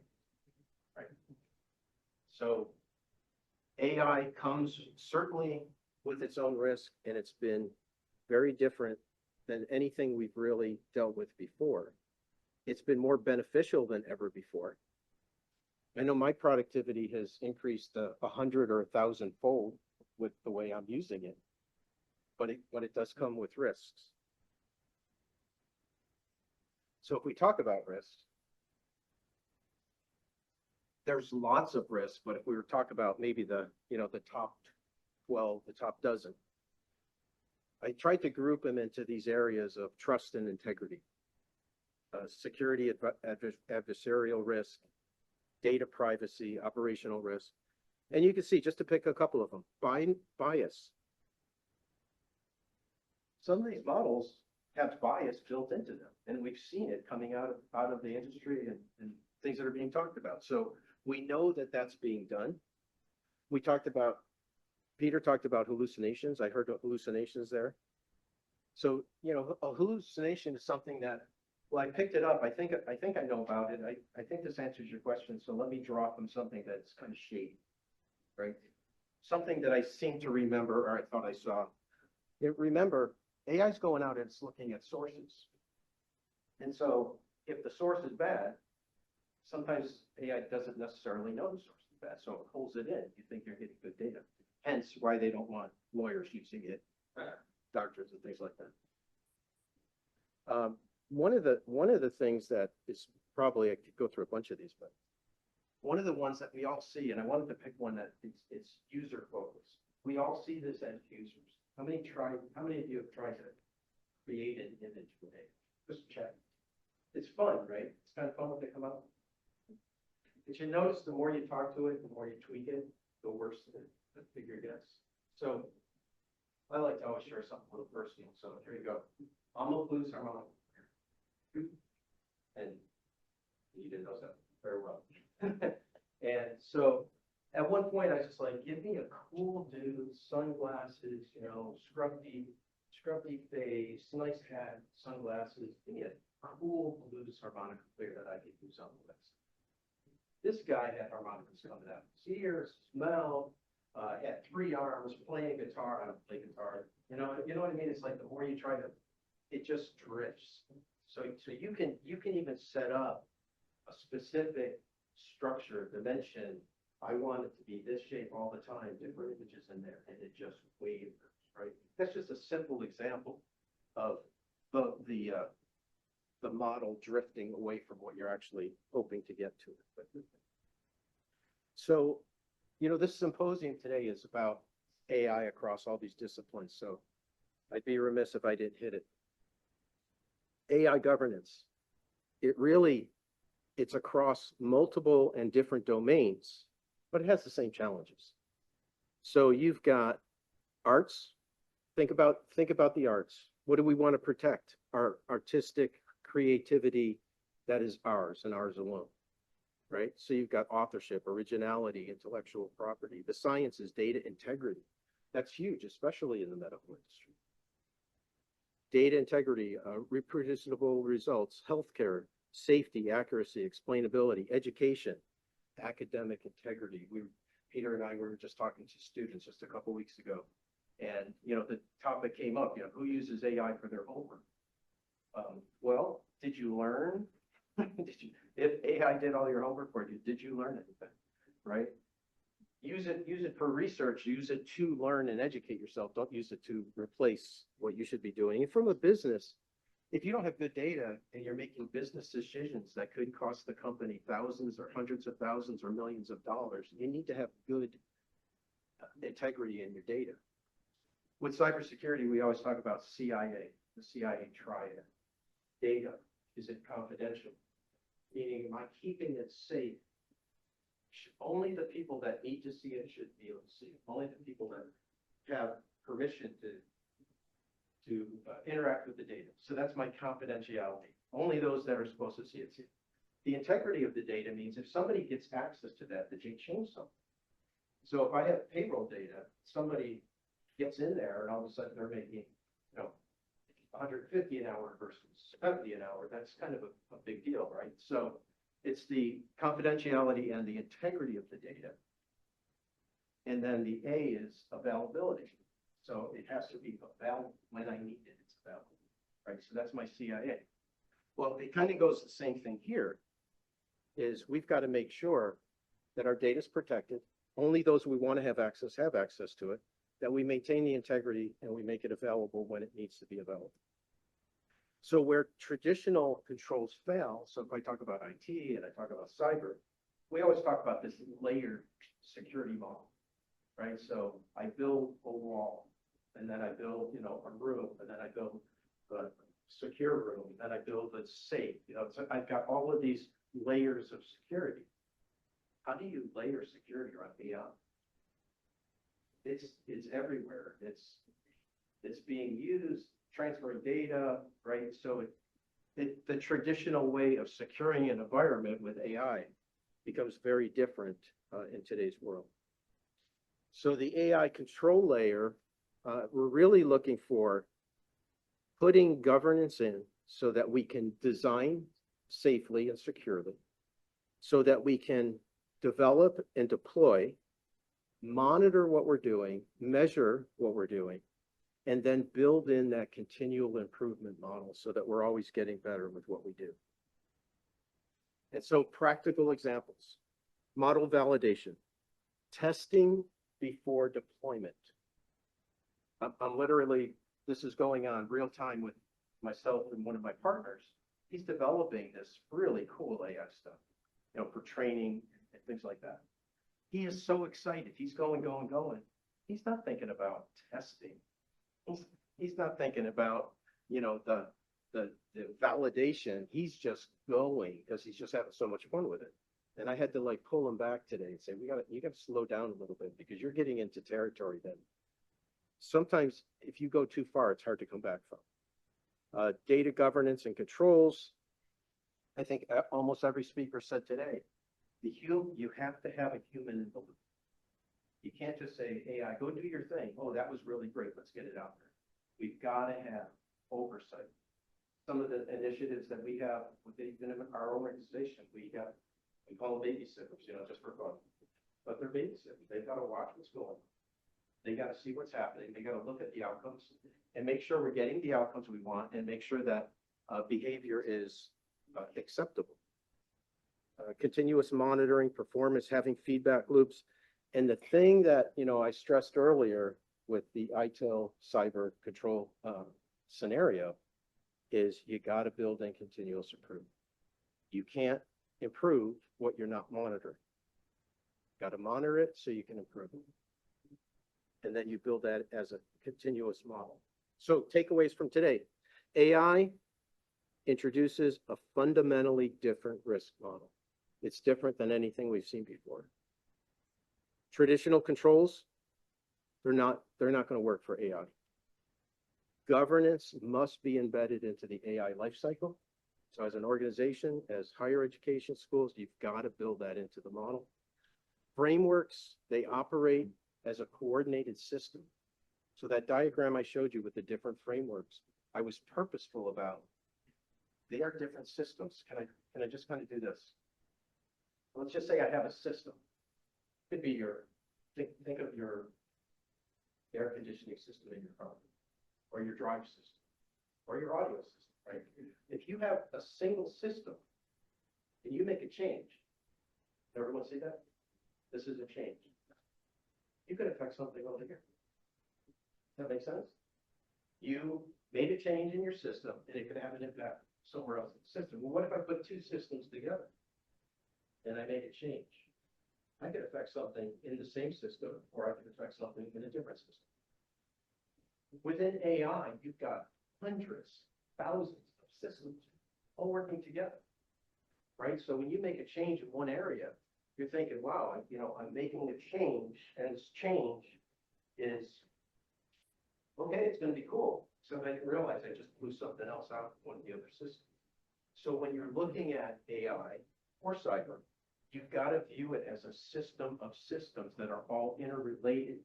They work together to give you the outcomes you're looking for. But a change in one area, you have to take into account how it impacts another area. So intelligent systems require intentional governance. And that's my message to you today. Remember, your shield, your sword when it comes to cyber, it's resilience and assurance. Do everything you can to build that into your models, your AI tools. Thank you.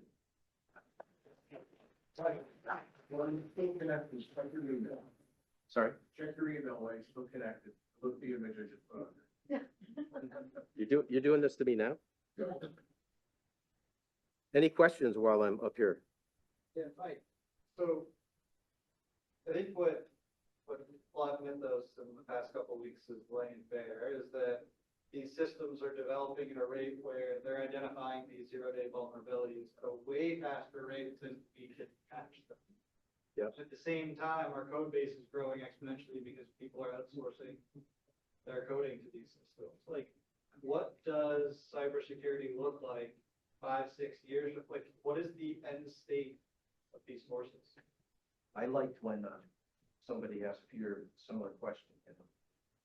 And he's much smarter than I am. So. Here's my response. I'm not the prophet or the son of the prophet. Right? The things that we thought we were going to see 5 years ago, we are so far beyond. So I don't know. I really don't know. I think it's gonna be an interesting journey, but I wouldn't guess to say. Yes, you talked about it. And as a layperson, who is some level of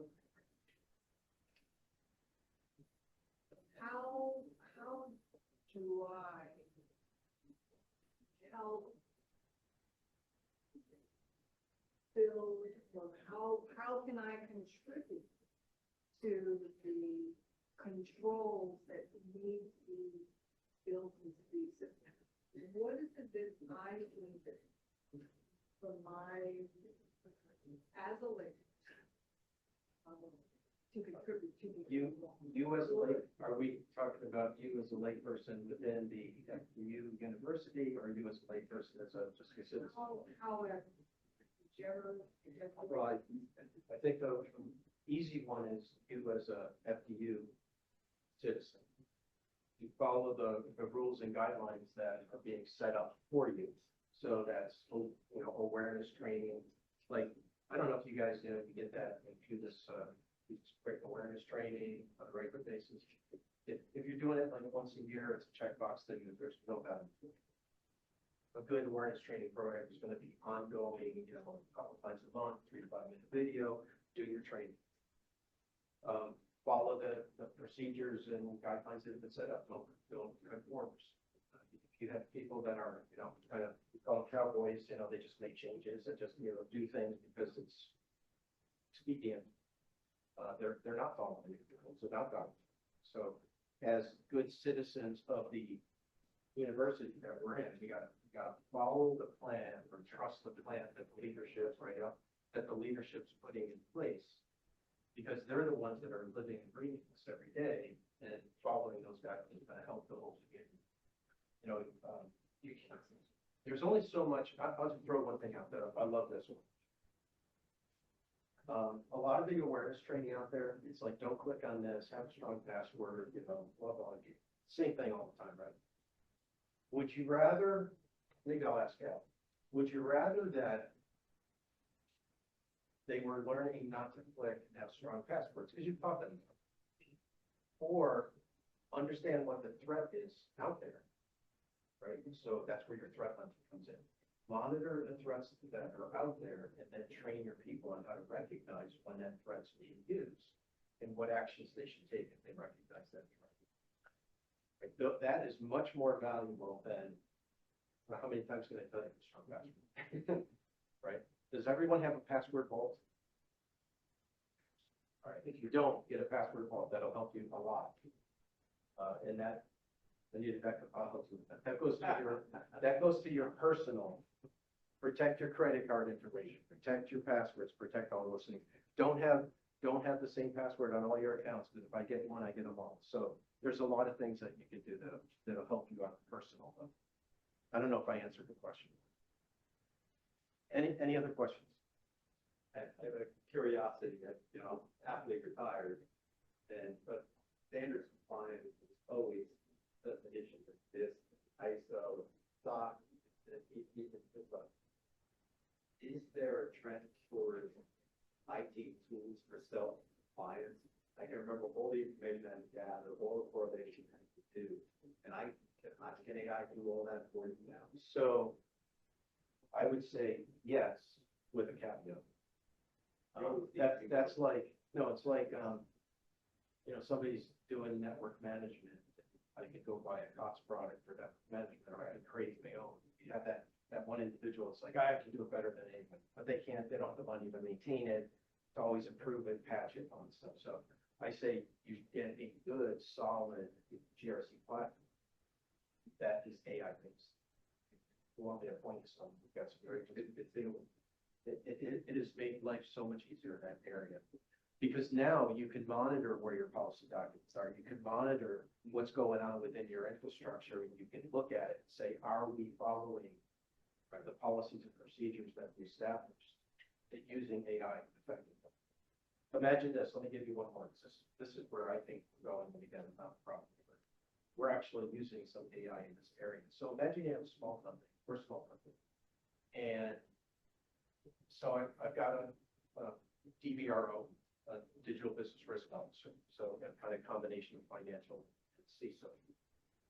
But we can't afford to have, you know, an information security officer, a policy librarian. You know, and if you go through, in cybersecurity alone, there are 52 different rules in cybersecurity. And most organizations need a good percentage of those rules. So imagine having AI agents that are in that role.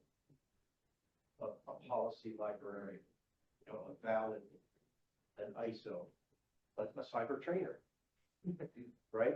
So that's where I see it going, where a lot of these smaller organizations can't afford to hire these bodies, but they can bring in that kind of capability. But again, like we said, with human oversight. That's gonna be the only way. Yeah. That's gonna be the only way it's gonna be agentic for you to be able to solve that problem. Because we just don't have the manpower to be able to do it. Even if we wanted the manpower, fine. We're not gonna have the manpower to do what's gonna be required to do that. You saw just yesterday, was it Claude for delay the release of Mythos, right? Out of just its own accord, realizing it can break all of the software of the country. And we're not even talking cybersecurity software, we're just talking regular software for regular programs, it's gonna break all of it. And so, you know, like I said earlier, thank God, in the compendium of human beings, in the bell curve of humans, thank God there's likely more good people on the planet bent on human flourishing and optimization than there are people who want to burn it all down. Because the only way to defeat bad AI is going to be good AI. Yeah, that's the only way we do it. And I just argue, I know too many people today, like Darren, like Amon Scott, that are saying, look, let's pause a minute. Let's make sure that we protect ourselves to do this. But, you know, look, Sam Altman, he's going to release his model, which is going to be as powerful as Mythos next week. And we're going to be racing to go to Claude to fix our software. How do we defend ourselves against the malicious software that somebody's going to have? And the only way we're going to do it is with the teams of agents that can solve the problem. And 90% of Americans, 95% of Americans, of the world, 99% of the world are going to be left being defended by the 1% that know what the hell they're doing. That's the reality. I put my contact back Yeah. up, so Keep that one close. please connect with me on LinkedIn or whatnot. We're putting a lot of good stuff out there. So much. Thank you.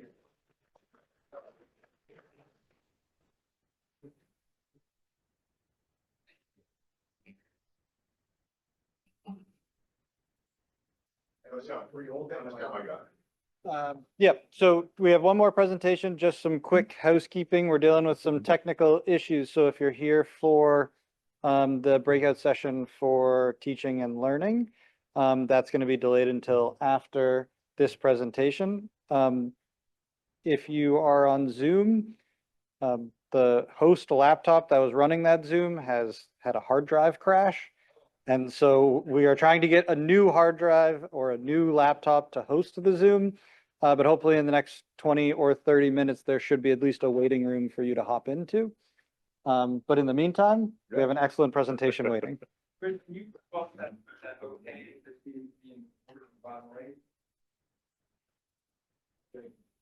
I think that might That might be the host. Try to get up there and hit it. I think that might be unclickable. Unclickable. I'm gonna make you. Let me see if it.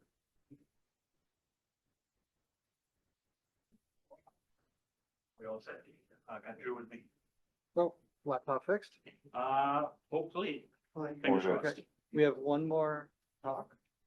And then you're up, but if you could start the Zoom meeting and let folks know that there's a delayed start, that'd be good. Thank you so much. So which You see that? I think we're gonna hold all of them. Thank you, but. Thanks. So just so I'm aware, which laptop are we? Can you see my desktop? All right, cool. Guys, my name is Mike Ramos. I have slides, and I'm really bad at slides. I'm really good on the fly. And you didn't come here to hear me talk and lecture. I came to do demos. But I'll tell you about myself really quick. I am in fact a marketer. I come from building websites since 1994. I built my first one at Merck Medco, and then I went to Dialogic, which was an Intel company. I built their website back in the 90s. So I've been building websites a really long time, and it wasn't enough to just build websites. You have to build business online, right? And so, are there any marketers that are in the room? Salespeople in the room? Anybody that's, I know. When my career started, it wasn't just building websites. I needed to figure out how to build business, right? And email came online, and marketing automation came online, and buying ads and buying social media and figuring out the strategy of social media all became a really hard thing to do. And I had to become a practitioner of it, right? So then I became this guy who was the go-to-market marketer and build that website for us also, Mike Ramos. But then I also need you to figure out what that new technology is. Get your hands in there, be dirty about it. And so I did that, and I was always a practitioner of it. And then OpenAI came out, ChatGPT came out, and all the brains came out. And I said, I have to get involved in the next best thing again, right? And so I took all my automations, and every node, every step, every move, and I pulled them out and I put a brain in the middle, right? So just jumping around these silly slides. Today, I want to show you how AI can manage your inbox, right? And this might sound, well, you know, I can make rules in my inbox, and then it'll just, you know, forward the email into a folder or something like that. No. We're going to take every email that comes out and make a decision on it, maybe draft an email. We're going to put some text into contacts into your contact lists and things like that. I'm going to show you a blog generator. Anybody who's in marketing, who's got a website, knows how hard it is to rank on Google or other, you know, and now even, you know, your websites are changing because you're not just doing web results in Google. You have to have references and other ways of being referred to in a ChatGPT search result, right? Because people are now changing from the Google search result to ChatGPT and ask the question, and you want to be referred to there. So how do you get your blogs and your information into those models? And so I'll show you how to make giant, huge blogs in a very short amount of time. I also have analytics dashboard, and then I have a marketing content engine, which I think is very cool because signals are super important in the world of marketing. We figure out what's happening in the industry, how we can change our trajectory, what products we need to build, and then how do we market those products, and what those opportunities and signals look like and where we can grab them. So I'll show you how to grab some of that. And, you know, I believe that just like most people today, you have to be the human in the loop. AI is our tool, but I'm making a lot of tools. We're calling them agents, and agents, don't be scared by that word. Agent is nothing more than a lot of decision-making very quickly using that hammer so you can be more effective to build your house, okay? And so you take the human in the loop, you get that task, you have a process, you take that process, you put an agent into play, you check on that agent, make sure he's doing the right thing, and you push that output. And you're always the human in the loop. I'm done talking with these slides. I will come back to my last two slides at the end. One is, if you do this QR code, everything I show you today is actually downloadable. But I'll bring this back up in a minute. Let's just jump right in, and then again, my contact information. So first and foremost, Mike, great speech. I don't have your information. I wrote it down. I'm going to type it into my Telegram. I'm going to press submit. This is sending this into my contacts list on my Gmail account. How did I do that? Let me show you. If I come over here to my email, and guys, don't try to judge me for what you see in my email, but 3, 2, 1, there's Mike's information. It was that easy, right? I have the flow that sent that in is something I like to call our FDU personal Google assistant, right? And really what this is one giant parent agent with many worker bees underneath it, or worker agents, okay? How does this work? This is a product called N8N. N8N is a tool where you can take multiple nodes put them together. They are tiny little tools, kind of like Mike's layer there where he had tools in the middle. All these different tools come together to push information around and let the agent in the middle make decisions for you. I'm going to open this agent. We're going to talk about it because then I'm going to show you how this works, right? So we basically are just calling on, in this case, it's probably ChatGPT. Oh, nope, I'm going to show you what agent we're working, what model we're working with right here. Open Router is calling on, I'm using Opus 4.5 to be the smarts in the room, okay? And I'm not going to teach you Open N8N. It's far too difficult. The point is that it's super easy to piece these things together. But once you understand the basics of the nodes, then you can put it together, right?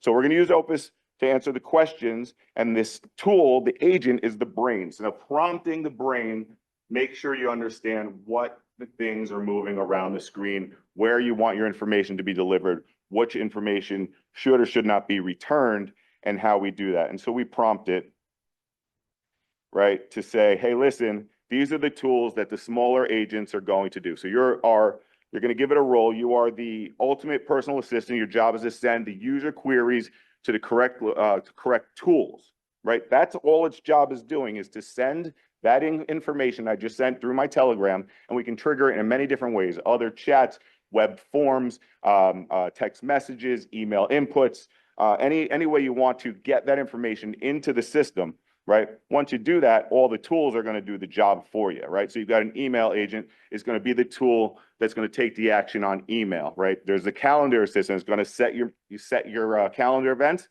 It's also going to set multiple calendar people, and I'm going to show you what each individual agent does.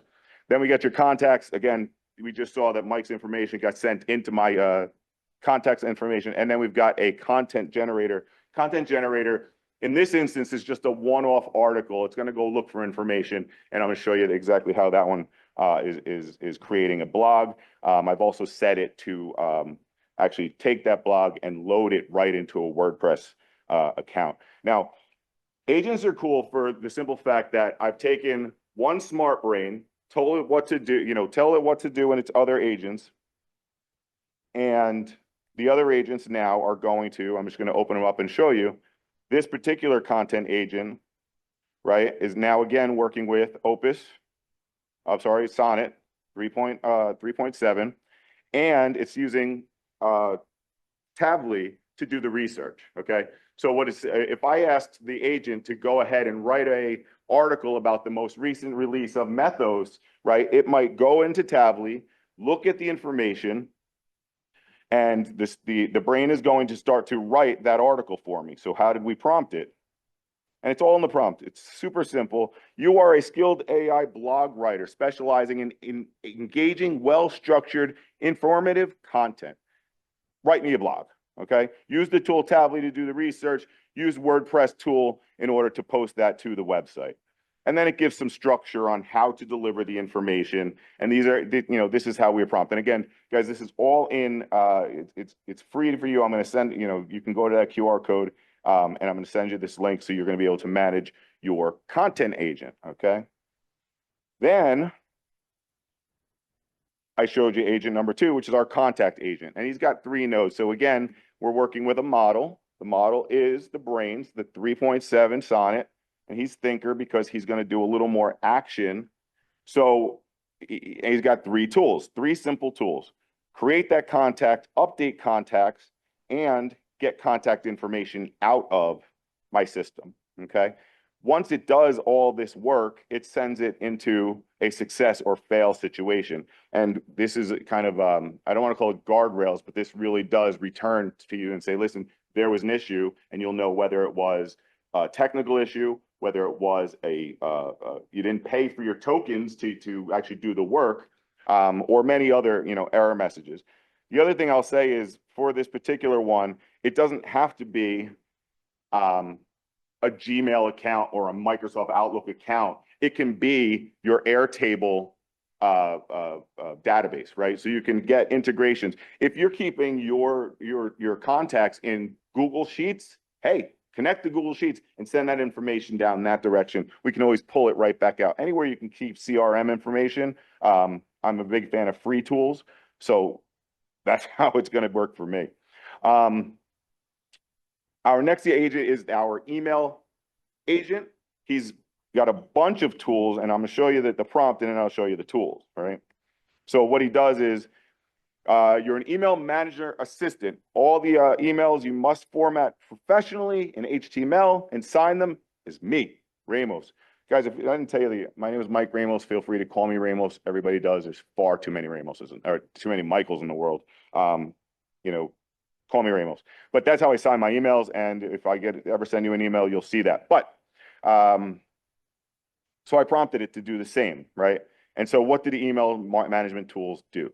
They send emails, they create drafts, they use the get emails if you want to find out more information. So I'll show you an example of what that kind of looks like, right? So actually, and I'm going to do you one better. I'll talk to it.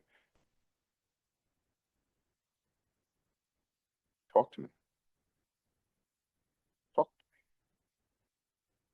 See, this is what you get when you try to do a live demo. Can you tell me if TurboTax or the IRS, it's not, try it again. One more time and then we're done. Okay. Look at my emails and tell me if the IRS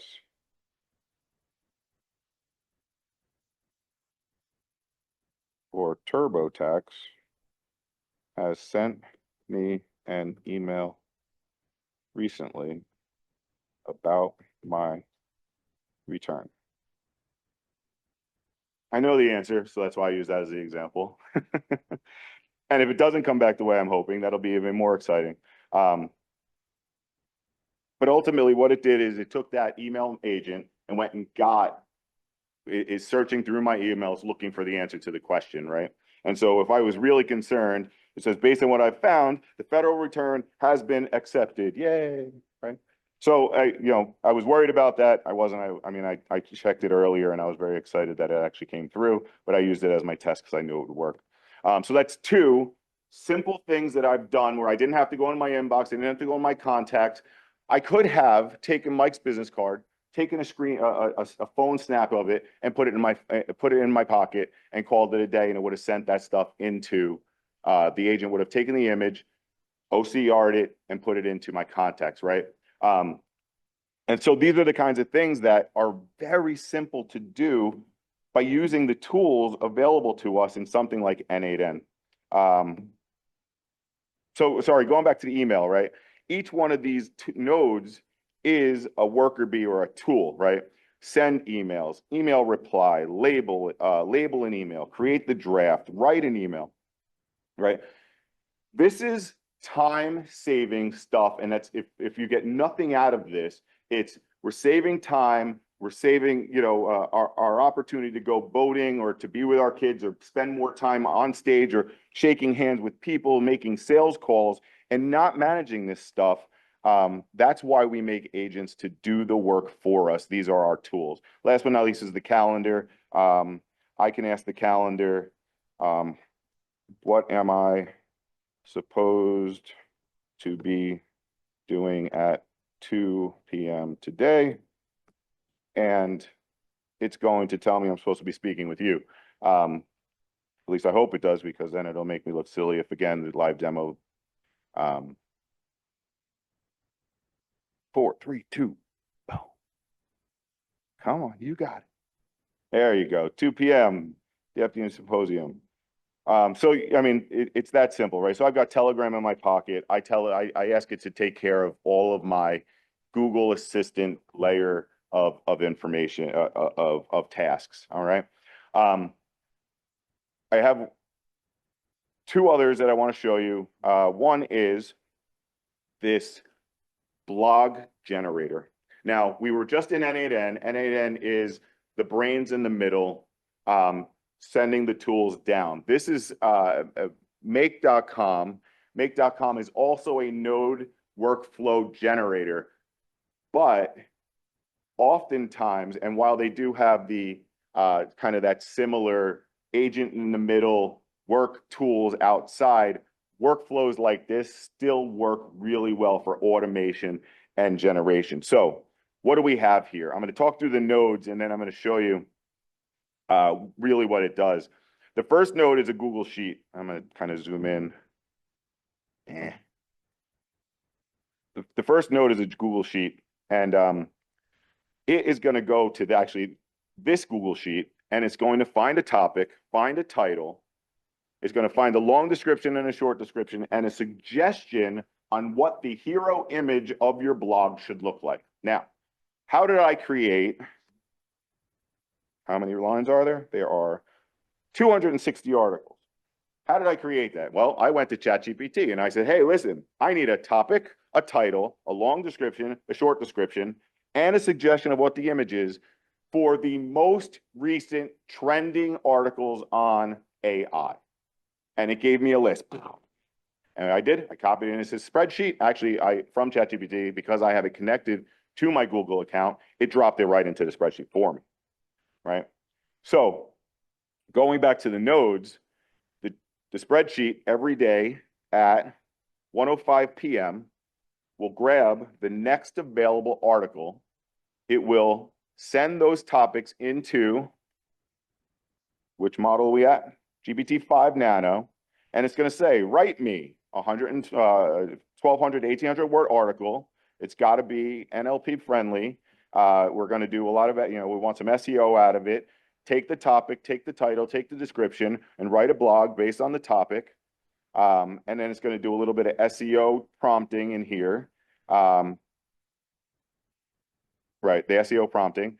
And it's going to make sure that these articles are completely set up so that when it goes into the blog, it can be, you can maximize your opportunity for indexing, right? How do we want it structured? What's the tone of the voice? And then how do we want the export information? We want it in JSON. If you don't know what JSON is, a programming language, and quite literally there's a structure, very simple. What's the title? This is the title. What's the context? This is the context. And the reason we do that is because when you're building these things, you want to take them and cross-reference that information so it can be used later in other places. So if you need to use the title somewhere else, like saying when you want to place the title on the WordPress blog, you can just take the title and drop it in. It's a drag and drop one-to-one. So moving down the line, we took the first we wrote the article. Now we're going to make an image, right? And so this one is DALL-E 3. DALL-E 3 is pulling in the suggestion from the spreadsheet, and it's now going to create an image for me. And I had to put a delay on it because images take longer than text, right? So it's delayed for a minute, and then we move on. You have to take that image, drop it into Google Drive.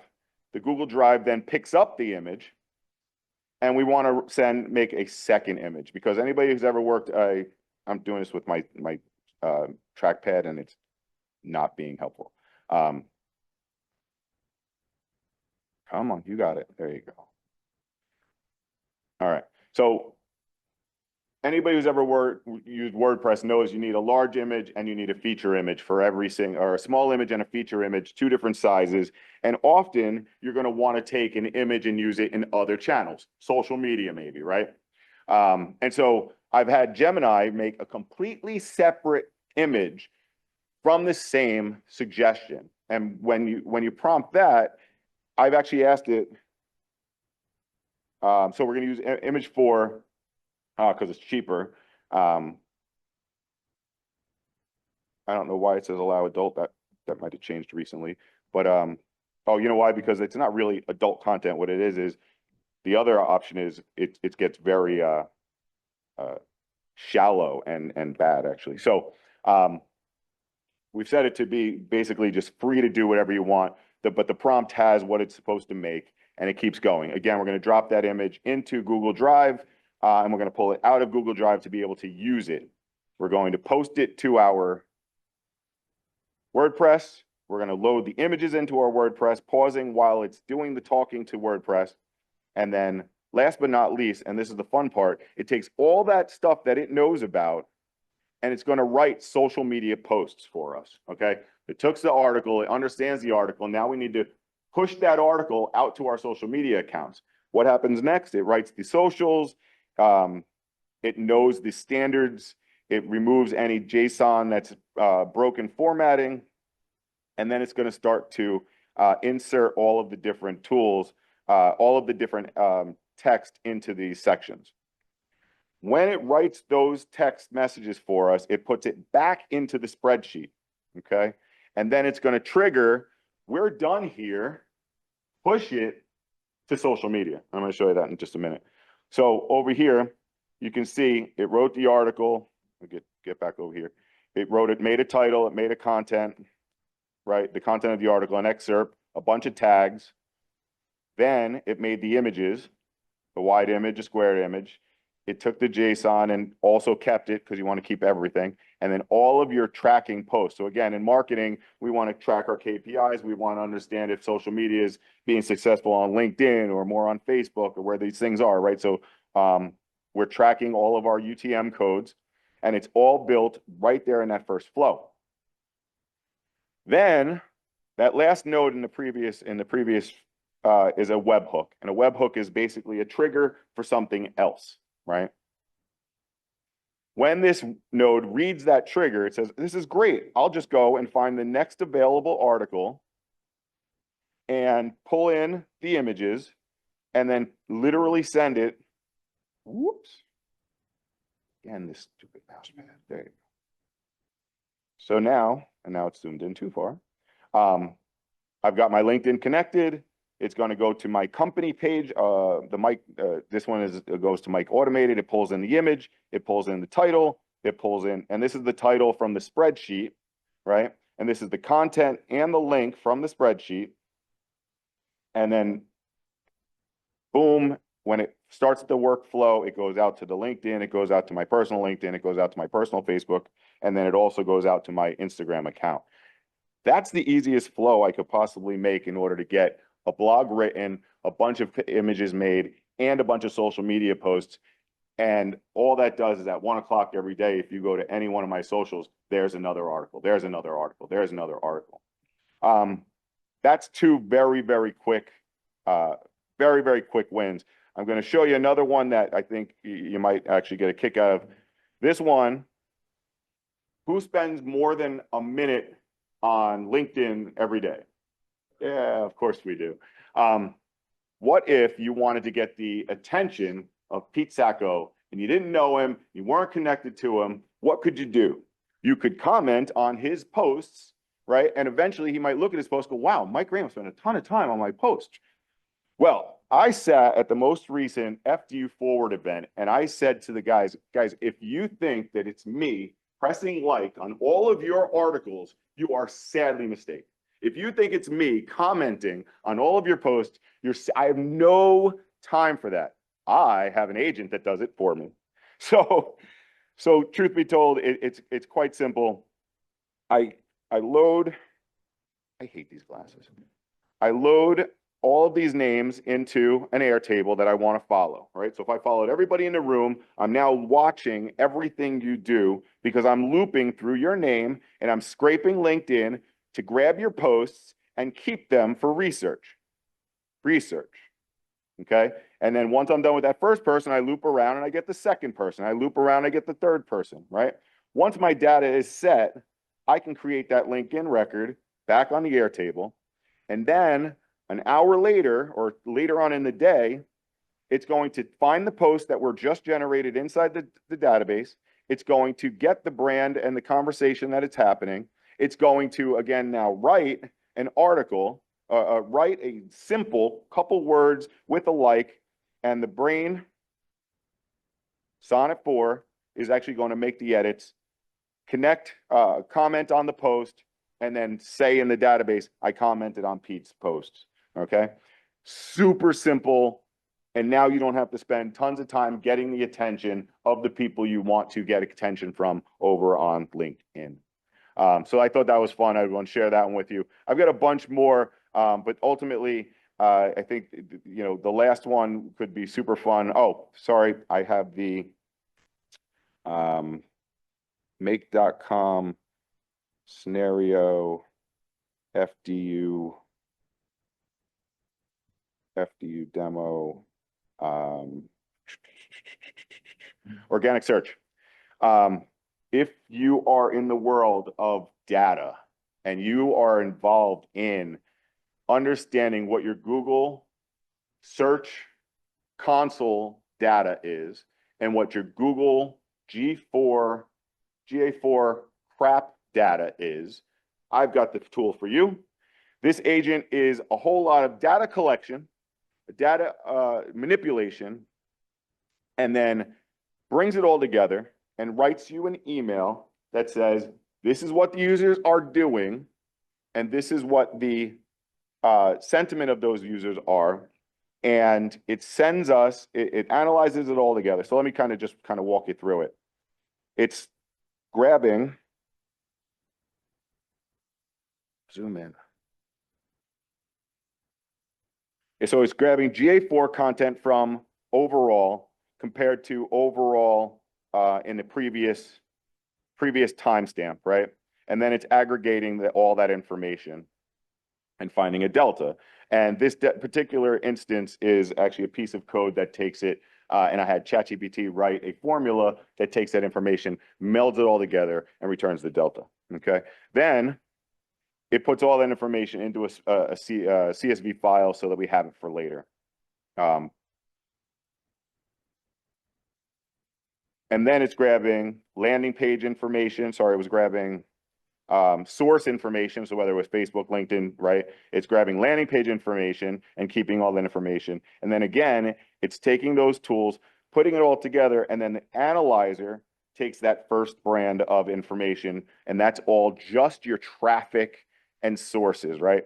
The second line is, come on. Your second line is your Google search console. And that's the sentiment of what people are actually doing on your site, okay? You take that information, we're going to check the overall queries that they're making, what they're looking for, what they're spending time on, and it's going to collect it from your page information, it's going to collect it from previous sessions, and then again, it's going to analyze it. Awesome. 2 more times, I send it to the brain to analyze, combine, and distribute, right? So what is the full organic situation? And now that it has a strategy that we're asking it to put together a strategy that we can take action on, right? Format that strategy and send it to me. So I should have pressed play to let it run, but instead I'll just show you what it did for me. FDU. So here is the article. And so every day at 9 a.m. or 6 a.m., whatever time it is, it runs and it says, hey, the overall channel performance for this week has decreased for the last by 2 in the last 2 weeks. This particular instance that I ran it up doesn't have a ton of data against it.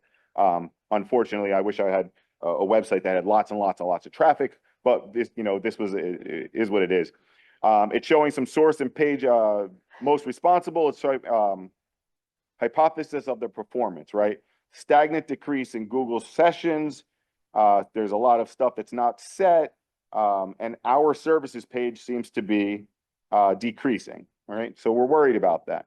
Key insights, that not set landing page insights is potentially tracking glitches.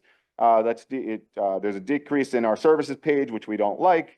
Aurora.com experiences strong brand recognition where organic traffic isn't effectively related users without ongoing content updates. So, right? So this is like doing a little analysis, getting a little research.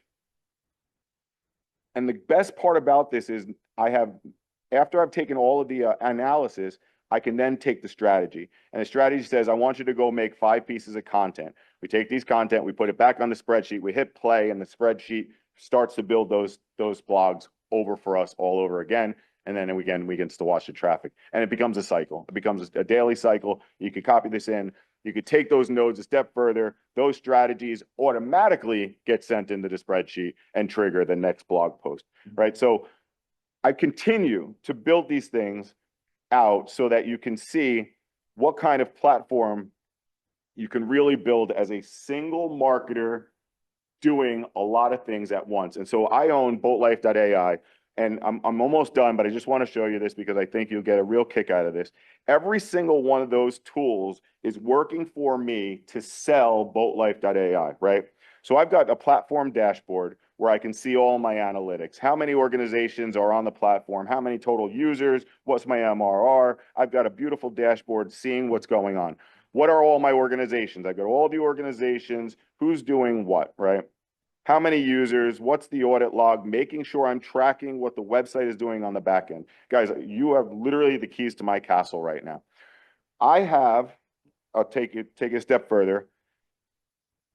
Email marketing, cold email marketing, because I'm a brand new company, I have to protect my main domain from email sending reputation, right? What that means, if I send too many emails, I'm going to be caught in spam filters very quickly. But strategy that I've been doing email marketing for a super long time is get a bunch of domains and send emails, not spam, emails to actual customers, cold email, because it's very legal to do, and make sure that they're reaching the inbox. Your message is getting there, but there's also a reply to me, and I'm the only person in the room, right? So every one of these apparently is not working today, but had they been sending emails today, you would have seen all of these full of sends, but the stats are telling. 78% open rate, 37% open rate, right? These things are not, it's so beautiful to see, right? But this one, we probably want to pause him because he's only getting 23% open rate. Does that mean that the sentiment that we're sending from him is missed leads, right? So we're probably sending a ton of emails that have, you know, subject line, hey, how are your leads going? Or you're missing leads, or you getting to your leads faster? The other thing might be is this one was the first domain that we started using. And so he actually has a reply rate and still no bounces. He's super healthy, right? So probably that 23% has reduced itself because of so many emails being sent. You know, but at one point, this worker was sending almost 200 emails a day, and now it's down to 4 for some reason. I got to understand why that's happening, and we have active domains running. My pipeline is strong. How did I get my pipeline so strong? I have, where's my scraper? I'll show you a cool tool. I have a scraper, and it goes out to every single boat broker, checks their Teams page, checks their individual broker page, and pulls down any public information. Now I've got an entire pipeline of people. That's not the pipeline. Up here, I've got an entire pipeline of email addresses that I can send to these brokers and say, hey, listen, I'm Mike Ramos. I have boatlife.ai, and it is going, right? And so the warm email sender I just showed you is actually my outreach tool that's going out to every one of these. And as you can see, some of these people are in progress, some of them are new. This guy is unsubscribed. This one's unsubscribed because I manually did it. He's not a broker, right? And actually, I didn't manually do that. The system identified it and disqualified him because he's not an actual broker. He might be in the marine industry, but he's not a broker. And so this John guy must have manually did it because I know for a fact I've met him in person. His emails are suspended, and then all these other people are in some sort of progress, right? And I've, again, created this tool so I can see this guy got 2, this guy got 3, this guy got 2, right? And the eyeball is, hey, they're opening my emails. So it's really working. I love this. So again, agents can be so strong and so helpful, reduce the time. I'm one guy trying to build a business and do all the marketing, all the sales, all the prospecting, all the social media, all of the tools that it takes to build a business and still get on the phone and make, you know, phone calls every single day, book demos, book appointments. And this is why I built these agents. That's really it. I'll bring up that other slide for you. you can go ahead and, you know, if you want the, there you go. If you want the, to download the free agents, if you want to try to play with make.com or N8N, those tools are on there. And you know, you can't use my API keys, you can't use my connections to Open Router or any of the brains, you know, like the brains, the LLMs. But you can easily figure those things out. It's very self-explanatory. You need a brain, connect your brain, and moving on. If you want me to show you how to do it, feel free to reach out to me. Here's my contact information. That's all I got for you. I want to do it really quick. Those are live demos on how agents are done. And again, don't be afraid of agents. Be afraid of the time you're being lost by not using your agent.